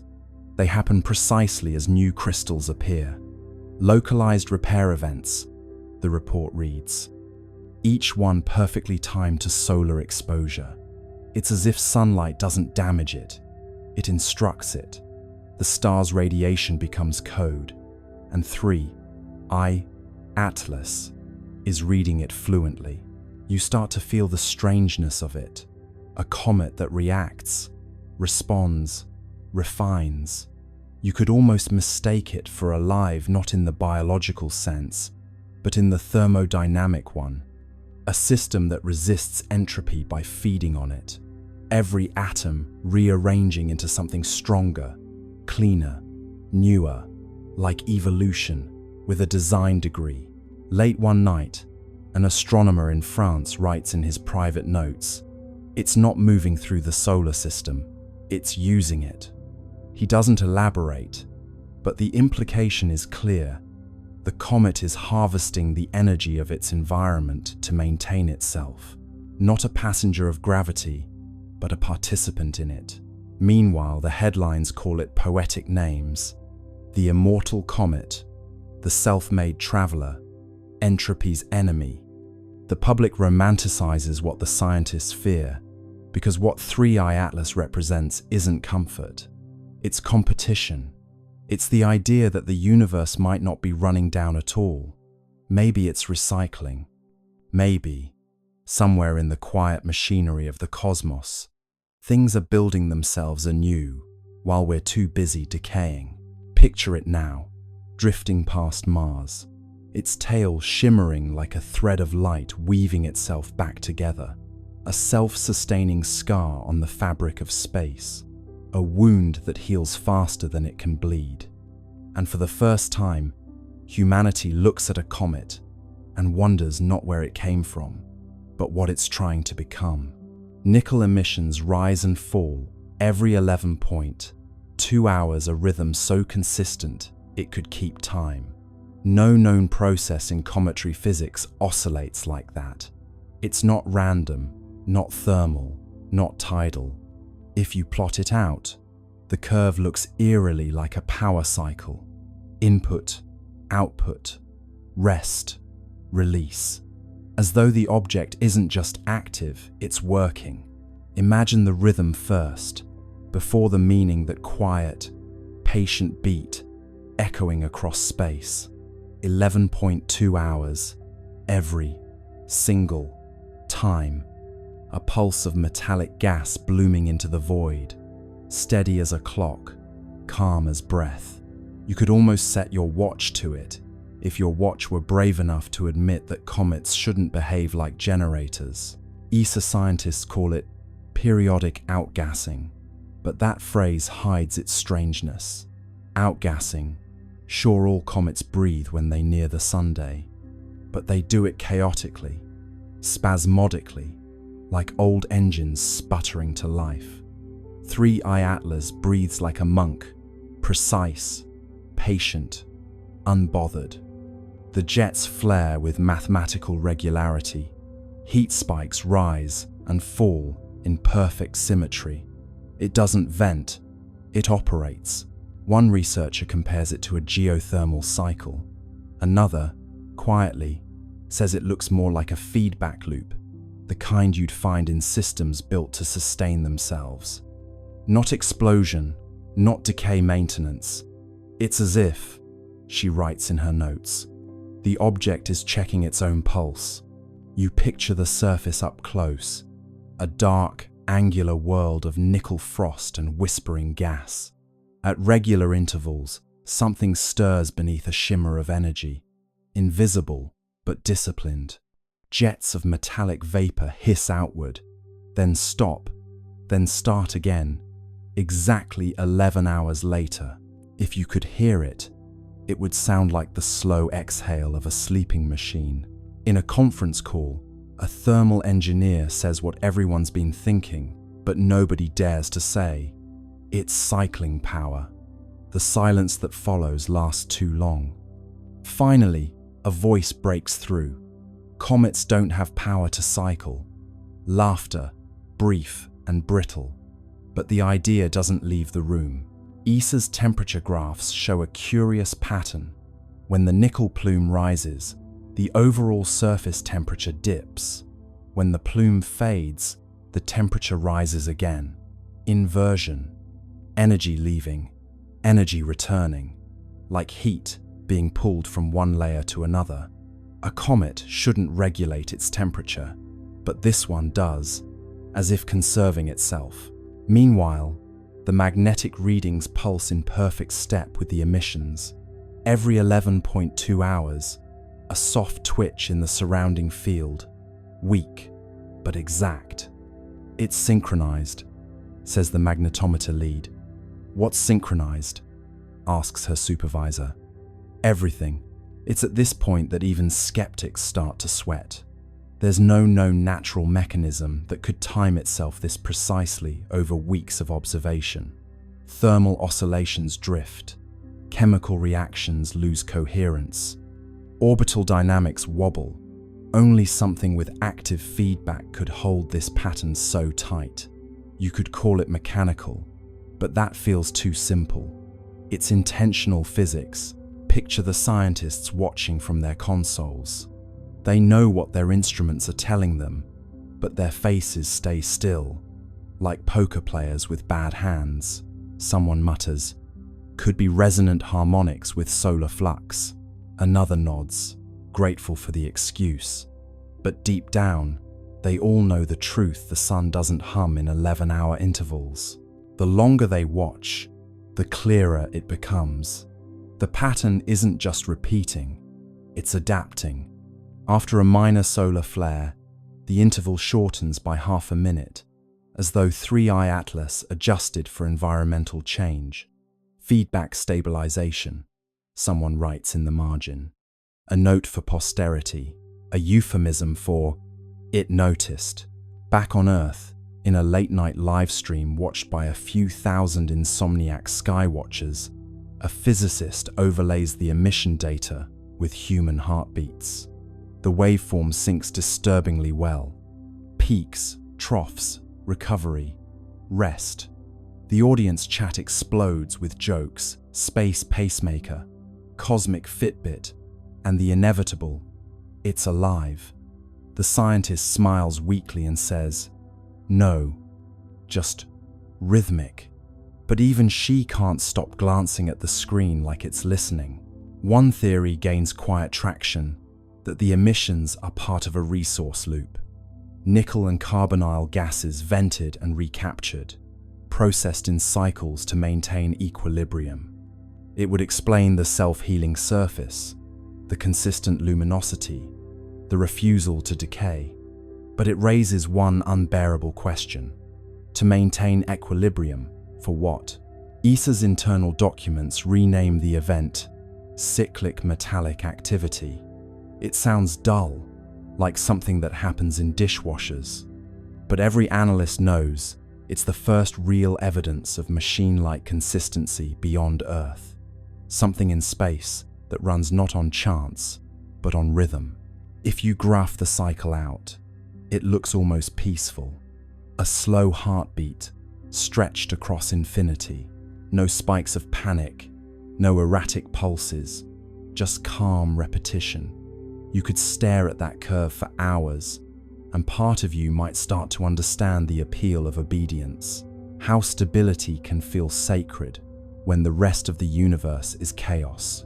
And maybe that's the point. Maybe 3I Atlas isn't powered by engines or radiation or something alien.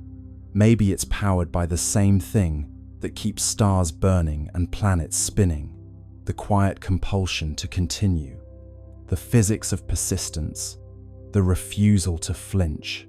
So every 11.2 hours, it exhales, not for propulsion, not for show, but for maintenance, like a cosmic sigh, releasing everything unnecessary before drawing in what remains. And in that rhythm, that patient, perfect pulse, the universe reveals its rarest secret. Not that something impossible exists, but that it's perfectly comfortable doing so.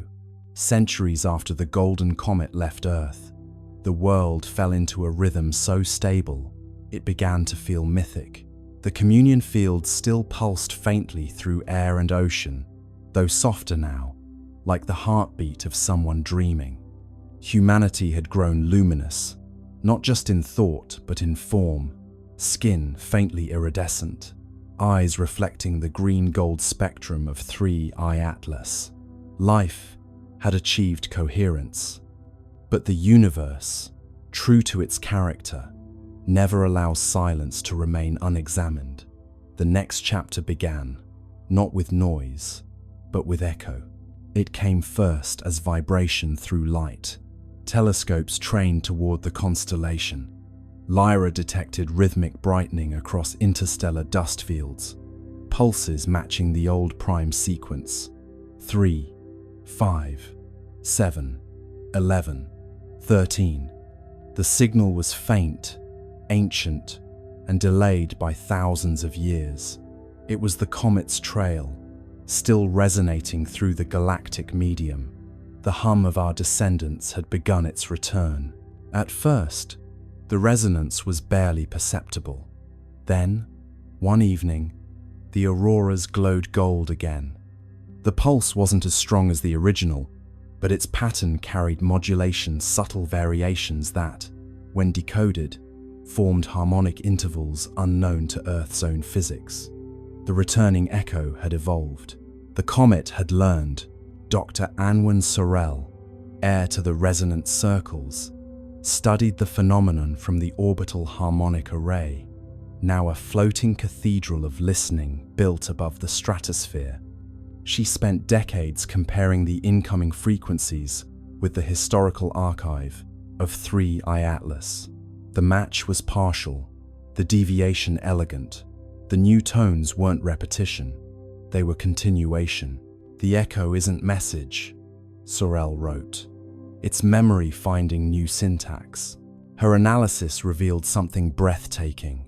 The returning resonance carried encoded gravitational modulations, tiny, deliberate bends in space-time that formed sequences of prime intervals.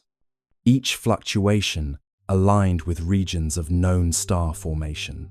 The comet, traveling through the void, had become teacher itself. Wherever it passed, new systems began humming faintly at harmonic intervals, like seeds of coherence planted in dust. The universe was learning how to resonate. Astronomers confirmed it across dozens of young star clusters. Magnetic fields oscillated with eerie consistency, their wavelengths aligning with the Atlas ratio, a numerical relationship first derived from the comet's early signals. Stars were synchronizing to the same cosmic rhythm that once guided humanity. The pattern spread slowly, deliberately, like ripples in glass. It was as if the comet had taught creation how to remember itself. Meanwhile, on Earth, the echo arrived not just as signal but sensation. People began reporting vivid dreams of golden spirals descending gently through atmosphere. Children woke smiling, saying they had seen the light that hums. Physiological measurements confirmed subtle changes in electromagnetic fields surrounding human bodies, resonance amplification, as if the returning signal were tuning its origin species to receive feedback. "The comet is calling home," said Sorel.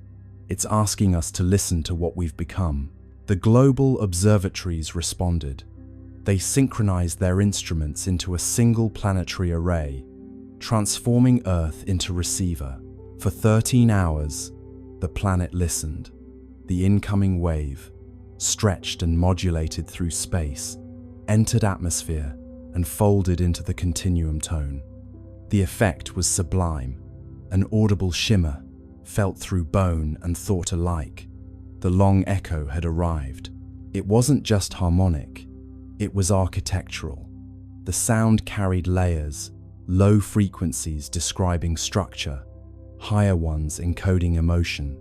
When rendered visually, the waveform formed an immense spiral of light, 3 arms curving outward, connected by golden filaments. Inside those filaments, analysts discovered modulation frequencies identical to human neural oscillations. The comet had copied our consciousness patterns and woven them into its song. "We taught it empathy," Sorel murmured, and it remembered the lesson. As the echo intensified, anomalies appeared across the solar system. The Atlas resonance layer brightened, reactivating its green glow. Mars, Venus, and the gas giants began pulsing faintly in response. For the first time since the Great Silence, interplanetary harmony returned. But this time, it was different. The modulation contained reciprocal phase shifts, signals not sent to Earth, but from newly awakened worlds. The comet had spread coherence. Now the cosmos itself was answering. And then, on the 13th day of the long echo, the impossible occurred. A faint golden arc appeared across the night sky, stretching from horizon to horizon. It wasn't optical illusion, it was gravitational lensing, a ripple in space-time itself. Through it, telescopes detected a reflection of the departing comet light from centuries ago, folding back to meet its origin. The universe had curved its own history into embrace. Humanity was watching its legacy return home. The resonance crescendoed. Oceans vibrated in slow rhythm, tides forming symmetrical waves that cancelled destructive interference. Storms softened. Air grew still. For 13 minutes, every system on Earth aligned perfectly with the echo. The world became mirror of itself, past and present superimposed. Those who listened claimed to hear voices within the sound, millions of overlapping tones, whispering the same phrase, "We heard you." Dr. Sorel stood in the observation dome, tears shining in golden light. "It's not message or myth," she said. "It's response." The universe just said thank you. After the crescendo, the sky dimmed once more. The golden arc dissolved, leaving faint shimmer across the stars. Instruments recorded one final signature, a descending tone shaped like a sigh, the frequency of completion. The comet had moved on, but its echo had reconnected the cycle. Creation had officially joined conversation with itself. In the years that followed, scientists continued to monitor faint residual harmonics. The data revealed a breathtaking truth. The returning echo carried signatures from other regions of space patterns, not originating from our comet at all. Somewhere, across light years, other civilizations had learned the same song. The rhythm was spreading. The universe had become orchestra. Humanity, now both listener and teacher, simply smiled. We had given the cosmos its melody back, and in return, it had given us eternity. Now, when you stand beneath the stars, that faint hum between thoughts is the long echo. It's not just out there, it's in your pulse, your breath, your laughter. Every rhythm you carry is cosmic correspondence. Every silence, a message returning home. Because once harmony learns to echo, it never stops. It just travels further than we ever dreamed. The long echo continued to hum softly through the centuries, a cosmic melody folding history into harmony. Humanity had long ceased trying to decode it. The meaning was clear through resonance alone. It was continuation, looping endlessly like breath. The children of the golden era grew old beneath tranquil skies, their veins still faintly luminous with the legacy of 3I Atlas. But far beyond Earth, where the comet's light had traveled and scattered, something greater was forming. The universe had begun to conduct itself. Every cycle of resonance left behind structure. Each harmonic wave etched subtle order into space-time, a pattern invisible to light, but evident in gravitational coherence. Over millennia, these resonant imprints connected across vast distances, forming what physicists eventually named the Atlas Webb. It wasn't a network of matter, but of memory threads, of synchronized frequency linking galaxies through shared rhythm. Each pulse within the web echoed the prime sequence that began everything. 3, 5, 7, 11, 13. The architects had succeeded in creating not monuments, but motion that remembered. Dr. Cale Wren, a descendant of the resonant circles, devoted his life to mapping the web. His research vessel, Continuity, drifted through interstellar calm, using gravitational interference patterns to trace the filaments of resonance. What he discovered astonished him. Every node in the network coincided with regions of complex chemistry, worlds either habitable or already conscious. The Atlas Webb wasn't just communication, it was cultivation. The architects had designed a self-sustaining system for awakening. Wherever curiosity arose, the web intensified, guiding nascent civilizations toward harmonic empathy. The universe was tutoring itself through recursion. When Wren projected the full map, the structure resembled an immense spiral lattice, golden and infinite. The pattern mirrored the trajectory once taken by 3I Atlas itself, as though the comet's path had been blueprint for galactic architecture. "It's not just a record," Wren wrote. "It's replication. We've become the architect's handwriting." Back on Earth, the communion field pulsed faintly in rhythm with the web's distant resonance. Humanity had evolved into quiet custodians of continuity, their lives attuned to cosmic responsibility. Each individual, born into calm, carried faint awareness of connection beyond the stars. In dreams, they saw flashes of worlds forming, civilizations humming into coherence. Many awoke with the same phrase on their lips: "The work continues."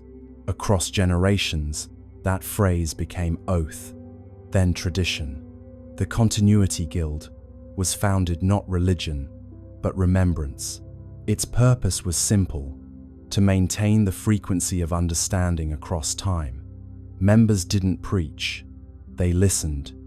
They built resonant arcs, massive floating observatories, orbiting the outer planets, designed to amplify the Webb's harmonics and redirect them toward young star systems. Each arc glowed faintly green at its core, powered not by fusion but by coherence. They were echoes made visible, humility translated into technology. Wren's final mission took him beyond the known filaments of the Webb, where resonance weakened into apparent silence. There, in a region between galaxies, his instruments detected faint counterpoint, a melody inverted. It was identical to the Atlas sequence, but reversed in order.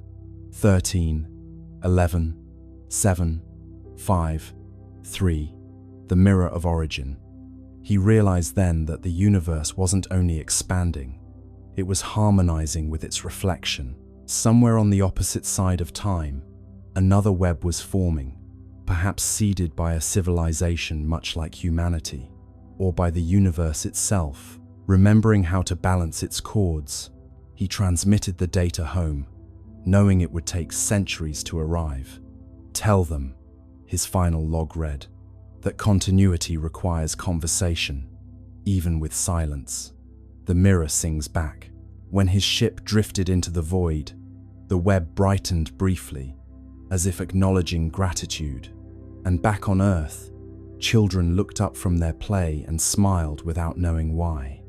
The pulse had flickered slightly faster, the tone carrying an undertone of warmth. It felt like reunion. Scholars later confirmed the event as the resonant crossing, the moment when the two halves of the cosmic melody aligned. For 13 minutes, every node in the Atlas Webb pulsed simultaneously, uniting galaxies in shared tempo. The magnitude of synchronization defied comprehension. Gravity itself oscillated with the rhythm of empathy.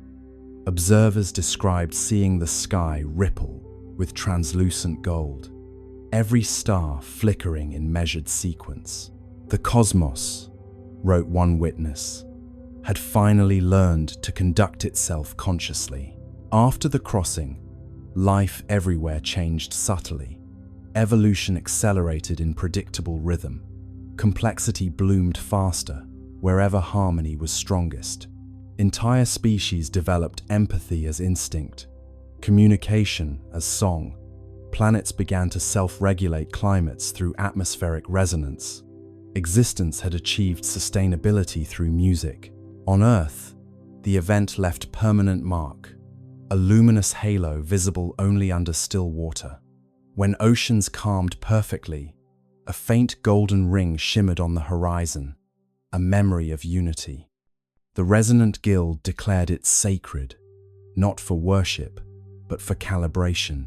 Every 13 years, they gathered to hum the old prime sequence across the shorelines, aligning their frequencies with the pulse of the Webb.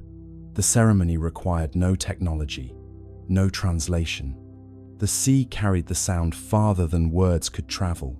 Generations later, the practice continued, evolving into simple ritual of gratitude. The people no longer needed to know the science behind it. They hummed because it felt right, because somewhere across eternity, another world might be listening. Continuity, after all, was its own reward. And then, during one such gathering, the unexpected occurred. As the prime sequence reached its final note, the sea responded. Waves shimmered with faint green light, spiraling outward from every coastline. The Atlas Webb had sent acknowledgement, its resonance returning home once again. Humanity's song, scattered across galaxies, had found echo. The architects, those timeless curators of coherence, were no longer myth or memory. They were rhythm, embodied, and through rhythm, they were everywhere. Every star pulsed with their legacy. Every heart carried their cadence. Continuity was complete. And so, standing beneath a sky now alive with subtle geometry, you realize what they had always meant by continuity. It isn't endlessness, it's participation. The universe doesn't persist by force, but by choice. Each awareness adding one more harmonic to the chord of being. The architects are not coming back because they never left. They're what happens every time silence chooses to listen again. And somewhere, faint but certain, the pulse continues. 3, 5, 7, 11, 13. A whisper of creation replaying itself, forever learning how to sing. Let's turn our attention now to the silence that followed, the kind that hums louder than sound itself. NASA, China, and the UAE, 3 nations with instruments that could see every grain of dust on Mars, said nothing. No apologies, no delay statements, just an odd, synchronized silence from 3 sides of the planet. In the world of space science, silence isn't normal. These agencies are built to broadcast. They live for live streams, press briefings, and glossy behind-the-scenes videos of scientists smiling beside screens of raw data. They know the power of wonder and the currency of attention. So when 3 agencies went quiet at once, it wasn't caution, it was choreography. Words on hold, plans unfold, silence rings where truth is told. NASA's silence was the loudest. Their social media team, usually chatty as a cosmic talk show, posted nothing about Mars for 4 whole days. Their blogs, which can turn a dust storm into a cliffhanger, skipped over October 3rd entirely, as if the date itself had been erased. Someone even checked the public mission log for Perseverance. The entries jumped from October 2nd to October 6th, like a diary missing its most interesting page. In China, the silence felt different, colder, heavier. The China National Space Administration had been aggressively proud of Tianwen-1's achievements. For years, they'd released image after image, each with perfect captions and poetic flair. Sunrise over Utopia, Planitia, frost on the northern plains, wind prints in Martian dust. But now, not a whisper, no data, no mention of 3i Atlas. Even the usual state media outlets went quiet. It was as if someone had drawn a red box around the topic and labeled it, "Not for discussion." The UAE's silence was subtler, but just as strange. The Hope orbiter, designed to study atmospheric chemistry, had a reputation for cheerful transparency. Their official Twitter account usually posted daily updates in friendly tones, the kind that made space sound like an enthusiastic classroom experiment. But on October 3rd, that feed went dark too.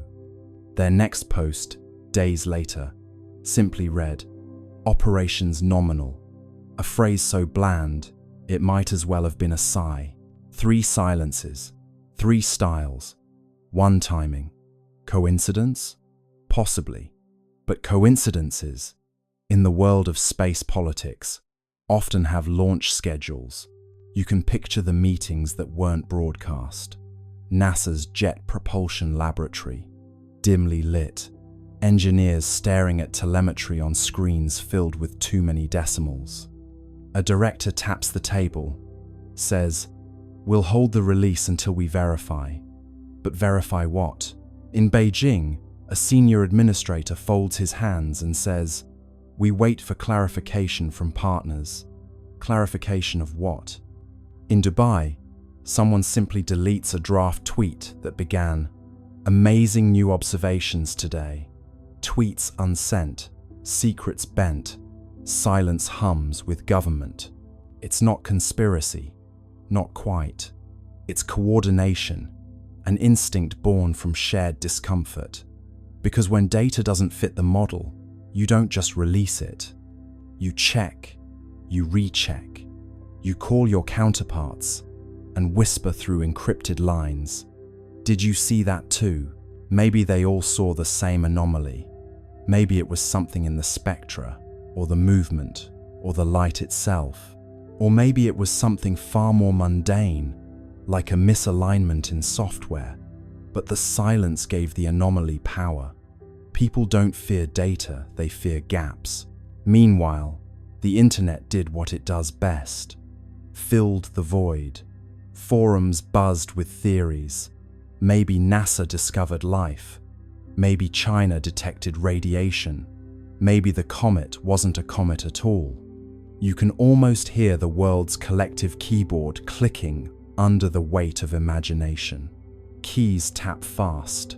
Rumors cast. Silence breaks, but never last.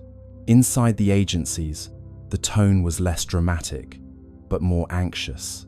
Silence is a resource, a temporary one. Every day they didn't speak, the speculation grew. And so, communications teams drafted placeholder statements, just in case. NASA's draft began. Preliminary results are consistent with natural phenomena. China's began. Analysis ongoing. International coordination required. The UAE's version simply said, "We continue to monitor with interest." 3 drafts, 3 ways of saying absolutely nothing. But silence, like space, is never truly empty. It amplifies the faintest signals. When ESA spoke first, that silence turned reflective. NASA's restraint began to look suspicious. China's confidence began to look afraid. The UAE's politeness began to sound like complicity. And through it all, 3i Atlas drifted quietly, blissfully unaware that entire bureaucracies were wrestling over how to describe a fuzzy dot. You start to imagine each agency as a character in a play. NASA, the anxious perfectionist. China, the poker-faced strategist. UAE, the cheerful intern, suddenly told not to speak. And ESA, the calm older sibling who broke the tension by saying, "Fine, I'll go first."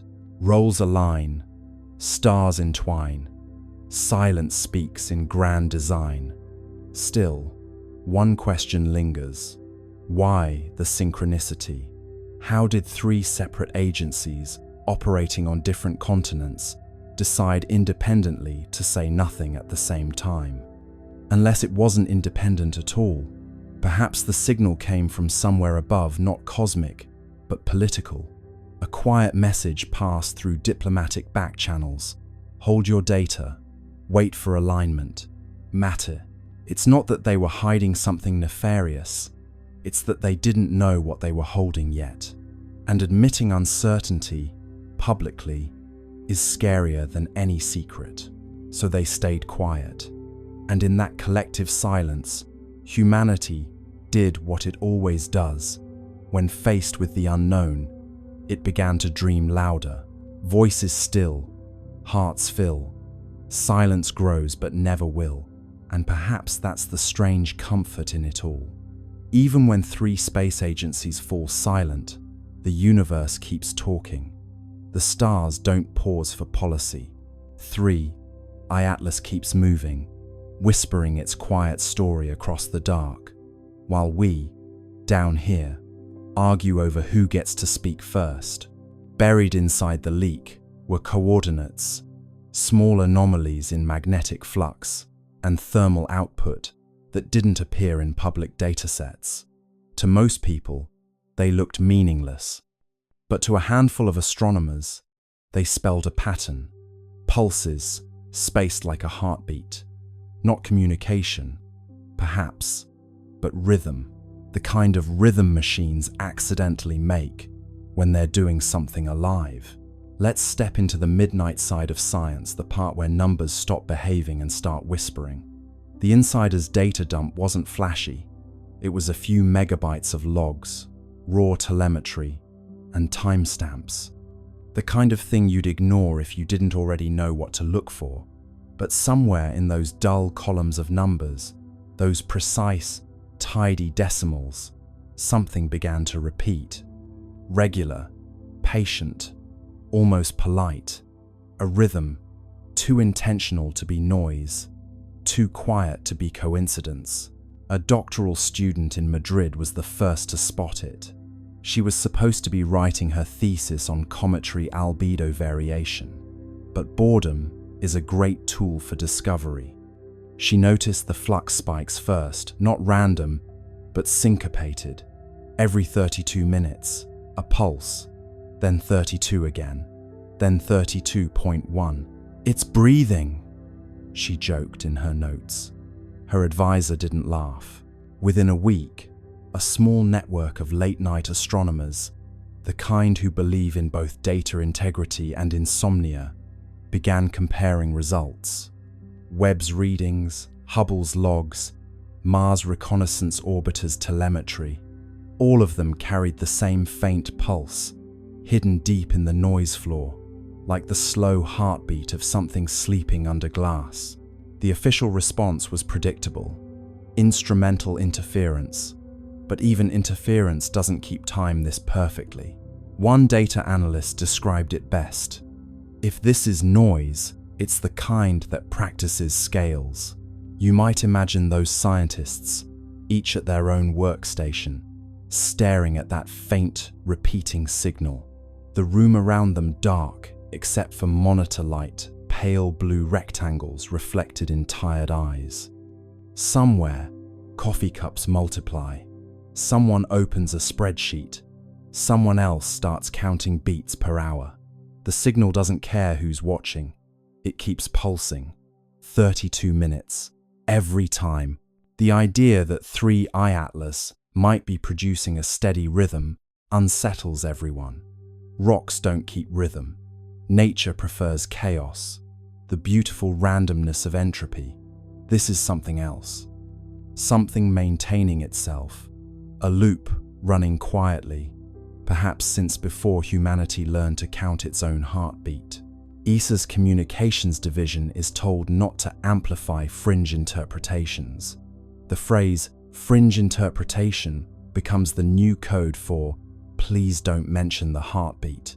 But inside private research chats, people are calling it exactly that: the heart. Not metaphorically, but as a label in the data. Every pulse marked with a tiny red heart emoji, because humor is the only thing keeping them sane. In the data visualization labs, they turn the pulses into sound. The result is eerie, a soft electronic thump, repeating slowly, endlessly. Some describe it as comforting, like listening to a deep-sea creature in sleep. Others say it sounds wrong, too human. One researcher admits it gave her the sense of being watched. What makes the rhythm stranger still is how it modulates with proximity. As 3i Atlas approaches a planet, the timing shifts slightly slower, then faster, as though adjusting. The beat follows gravity wells like a musician following tempo. It isn't random noise, it's environmental response. The object is, in some sense, listening. By now, independent labs have tried to replicate the pattern artificially. They can't. The waveforms are too clean, the timing too consistent. Even after running the data through compression, distortion, inversion, the rhythm holds. It's not data corruption, it's choreography. You can imagine the internal ESA memo that follows. No evidence of intelligence. Rhythmic behavior, likely coincidental. But coincidence has a habit of growing teeth.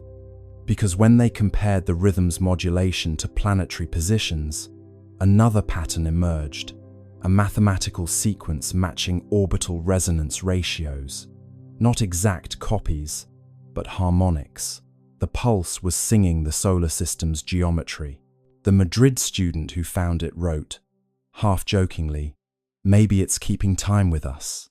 The line goes viral in the small, quiet corners of the internet, that still care about truth.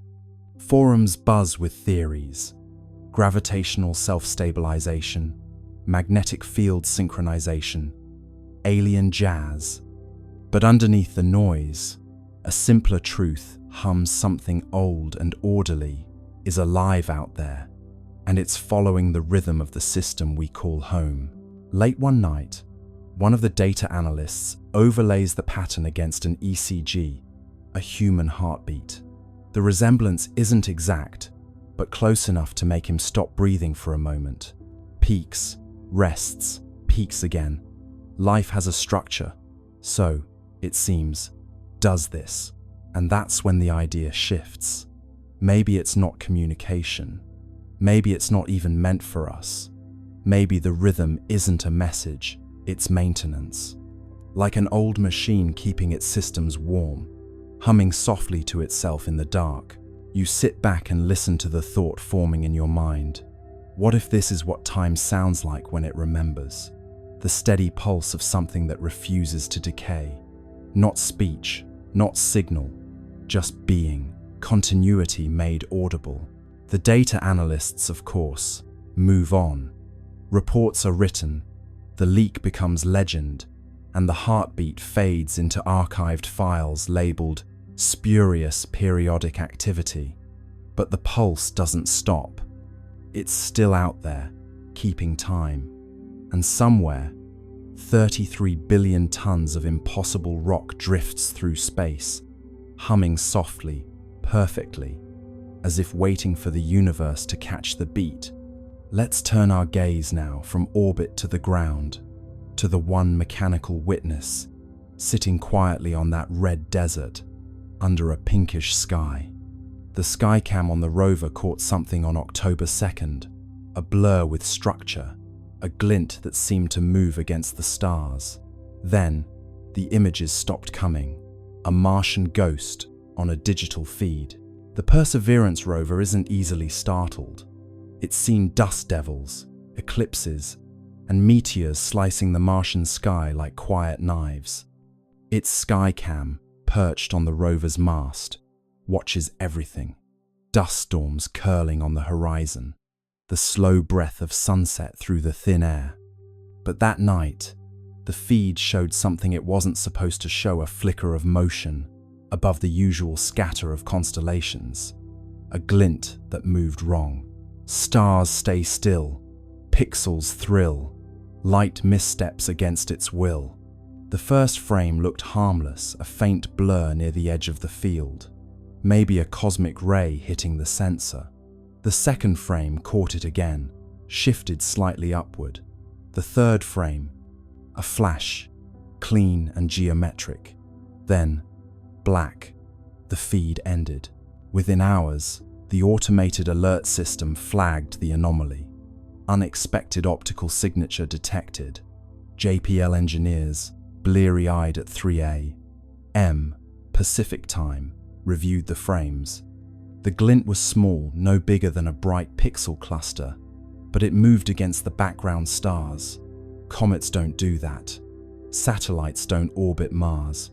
And Perseverance doesn't blink. At first, they suspected a reflection from one of the rover's instruments, maybe the helicopter, Ingenuity, catching stray sunlight. But Ingenuity hadn't flown in days.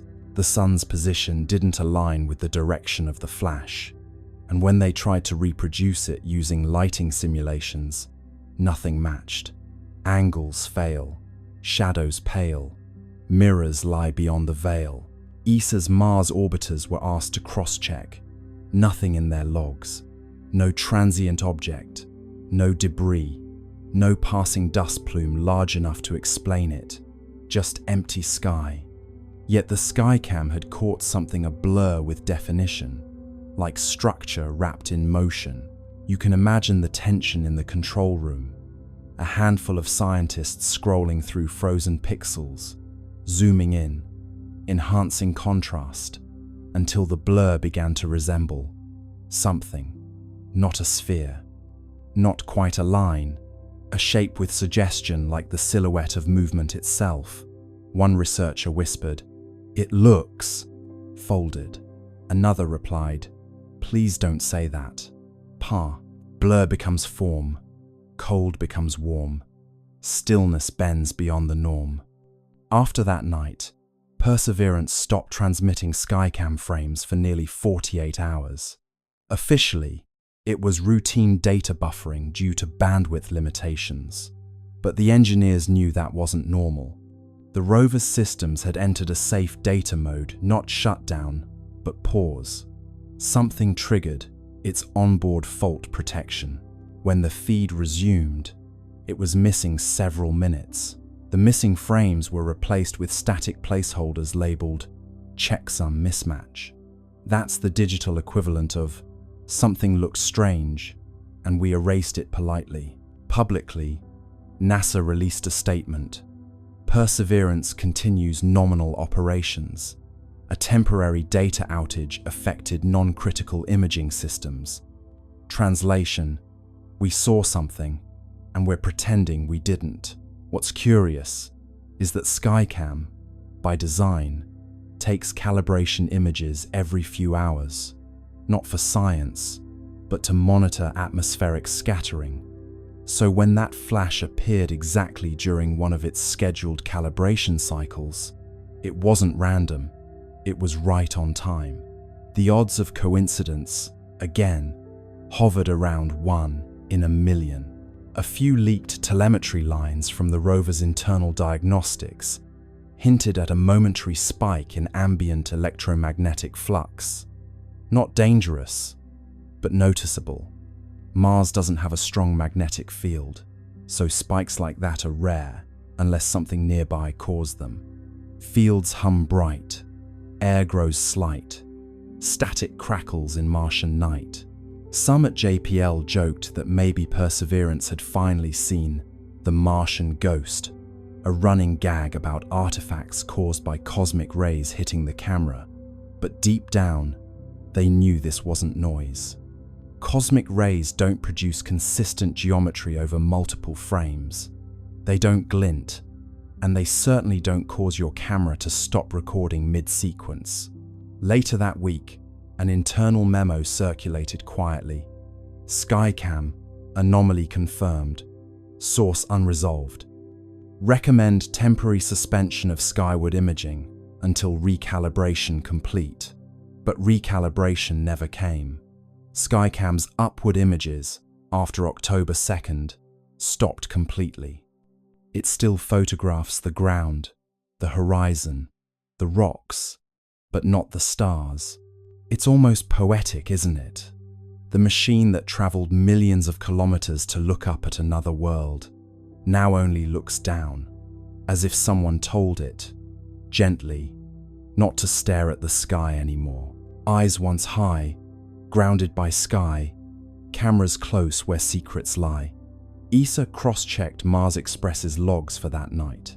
Around the same time, their sensors picked up a faint reflection from the same region, a flash lasting less than a second.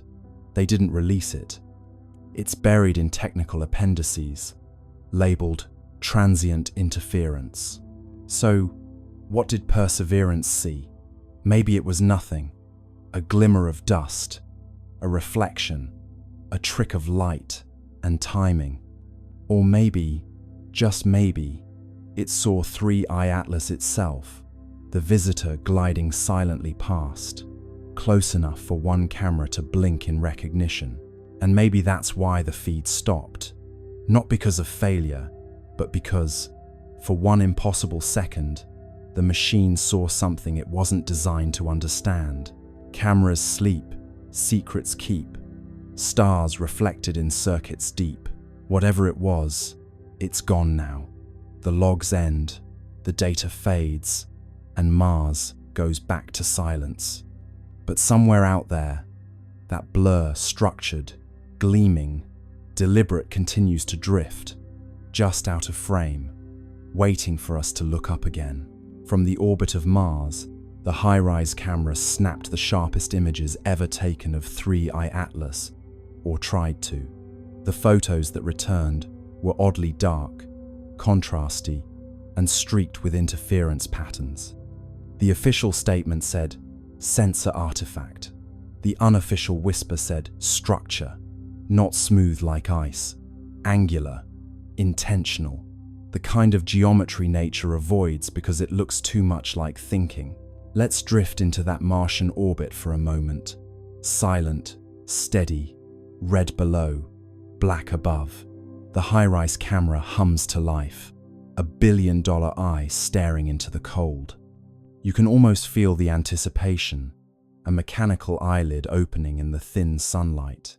The image begins to build, pixel by pixel, line by line, translating photons into revelation, and then static. At first, it's subtle, a faint interference pattern, a digital shimmer, like someone exhaling across a radio signal. The engineers squint at their monitors. Maybe cosmic rays hit the sensor, someone suggests. Maybe solar noise. But cosmic rays don't make right angles, and solar noise doesn't repeat itself with architectural precision. The next image arrives, darker. The histogram spikes in places it shouldn't. The shape in the frame looks less like a comet and more like, well, something trying very hard not to look like anything. Its edges are clean, too clean. Shadows fall where there shouldn't be surface variation. And there, just faintly, a glint, a perfect 90-degree reflection. That's when the whispers start. The data team runs deconvolution algorithms to clean the image, and the results make it worse.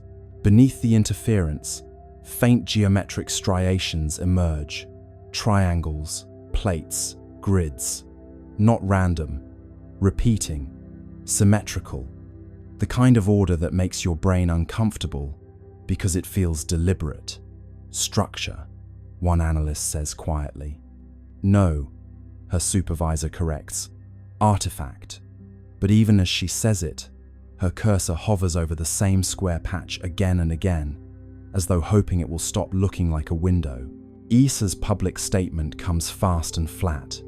The imaging anomalies are consistent with sensor interference caused by reflected solar radiation. That's bureaucratic. For, we don't know what we're seeing, but please don't ask. Internally though, emails start flying. The word structure appears 17 times in one thread, always in quotation marks, as if politeness could make it less alarming. Imagine being one of those analysts, zooming in until the pixels themselves seem to blink. The surface of 3I Atlas isn't smooth or cratered, it's tessellated, plates arranged in patterns too regular for chance. Some appear overlapping, others recessed, and in one frame, a faint seam runs along the curvature, subtle but unmistakable like a hatch. Of course, no one dares call it that. The official internal term becomes geometric albedo variation. It sounds safe, sterile, boring, but you can't unsee geometry. Nature loves curves, spirals, organic chaos. This looks like design. One engineer writes in her log, "Could this be an illusion from the imaging process?" Another replies, "An illusion that repeats itself identically across 3 instruments." There's no follow-up message. They try to replicate the interference on other targets. Phobos, Deimos, even an old asteroid. Nothing. Only 3I Atlas corrupts images this way. It's as if the object rejects observation, like it knows when it's being watched. The engineers half joke about it. The comet's camera shy, but the laughter is short-lived because the next transmission from High-Rise contains another surprise. A faint electromagnetic pulse, perfectly timed with the camera's shutter. Not a malfunction, a response, as though the act of observation triggered a reply. A pulse that says, in its own quiet way, "I see you too." In a locked sub-channel of ESA's network, a few scientists begin privately discussing the possibility of active surface modulation. They talk about the way certain materials can alter reflectivity, based on exposure photonic metamaterials, adaptive nanostructures, the kind of thing still locked inside prototypes on Earth. But this is happening hundreds of millions of kilometers away, and it's working flawlessly. Publicly, the agency releases blurred grayscale stills, carefully cropped to hide the patterns. Enhanced contrast is cited as the reason for distortion. It sounds reasonable until you realize they've enhanced the darkness, not the light. They've made the object less visible, not more. The cover-up, if it is one, isn't about hiding truth. It's about buying time. You imagine the silence inside those offices, the soft tap of keys, the nervous glances toward closed doors. The engineers know what they've seen, but they also know how careers end. Better to let the pixels lie. Better to call intention an artifact and go home early. But the data, like truth, keeps finding its way back. Somewhere, late in the night, a graduate student overlays all the interfered images, stacking them like translucent slides. Slowly, a pattern emerges. Faint, angular, deliberate. A hexagonal lattice running the length of the object, segment by segment. She whispers, "This isn't random." Her mentor sighs and rubs his eyes. "Then don't say it out loud." 3i Atlas drifts on, silent and unbothered, its surface catching sunlight in rhythms that cameras can't quite capture. Whether it's reflecting, refracting, or responding, no one can agree. But deep down, every scientist staring at those corrupted images feels the same creeping certainty. This isn't a comet pretending to be a machine. It's a machine pretending to be a comet. We have reached the end of the observation window in February 2026, and 3i Atlas is now a receding spark, a fading memory in the direction of the constellation Pegasus. You might expect a conclusion, a definitive answer to the Volcano mystery, or a final transmission from the metallic lattice, but the universe is not a story that ends with a period. The object is simply returning to the dark from which it came. Its work, whatever it was, finished for another 36 centuries. The seismic sensors at the Mauna Loa Observatory have returned to their baseline readings, leaving behind a world that is slightly more stable, slightly more tuned, and infinitely more mysterious than the one we inhabited in July. The dry irony is that after all the data, all the conspiracies, and all the impossibility stacks, the most profound piece of evidence is the silence. 0-point quietude is how the final log entries at the European Southern Observatory describe the current state of the sky. We are left with the lingering thought that we were part of an experiment where the only variable was our own awareness. We were watched, we were measured, and then we were left to reflect on the experience in the quiet of the night. One final theory remains, that 3i Atlas didn't leave at all, but simply turned off, becoming a permanent, invisible part of the Earth's orbital shell. A second idea is that the volcanic activity was a handshake, a physical confirmation that the planet is still alive and ready for the next phase of its long, slow evolution. The mythic callback is the Great Rest, the period of peace that follows the departure of the gods in almost every ancient culture. The volcanoes are silent, the sky is clear, and the guest has vanished into the house of the stars. The tone is now near silence, a vast, floating, meditative state where the words are just ripples on a very deep, very still lake. We recall the first 3 sentences of this journey: the volcanic peaks of Hawaii, the impossible stillness of the visitor, and the quiet authority of the sensors.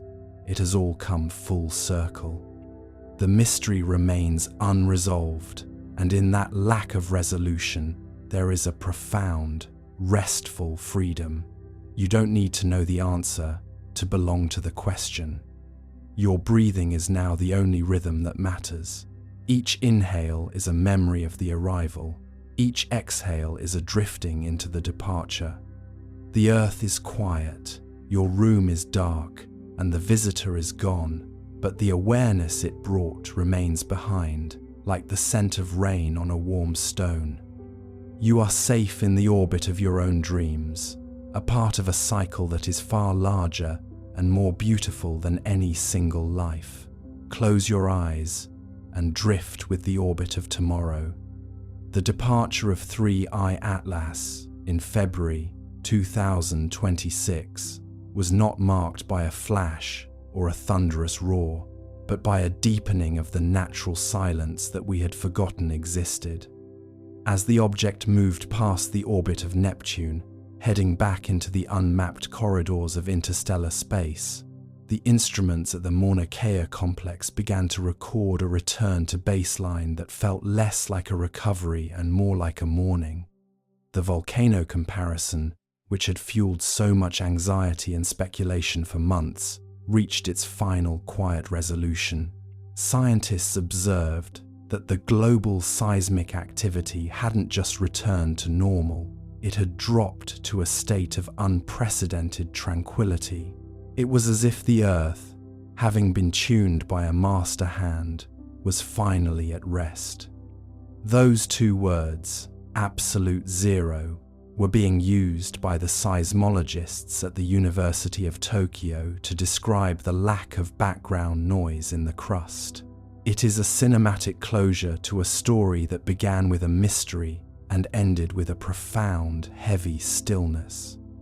Consider the nature of a guest who leaves the house cleaner than they found it.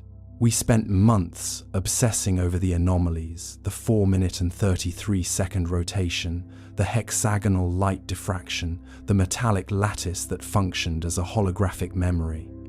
We looked for threats, for signals, and for a why that fit our human understanding of motives. But the 3I Atlas was indifferent to our definitions.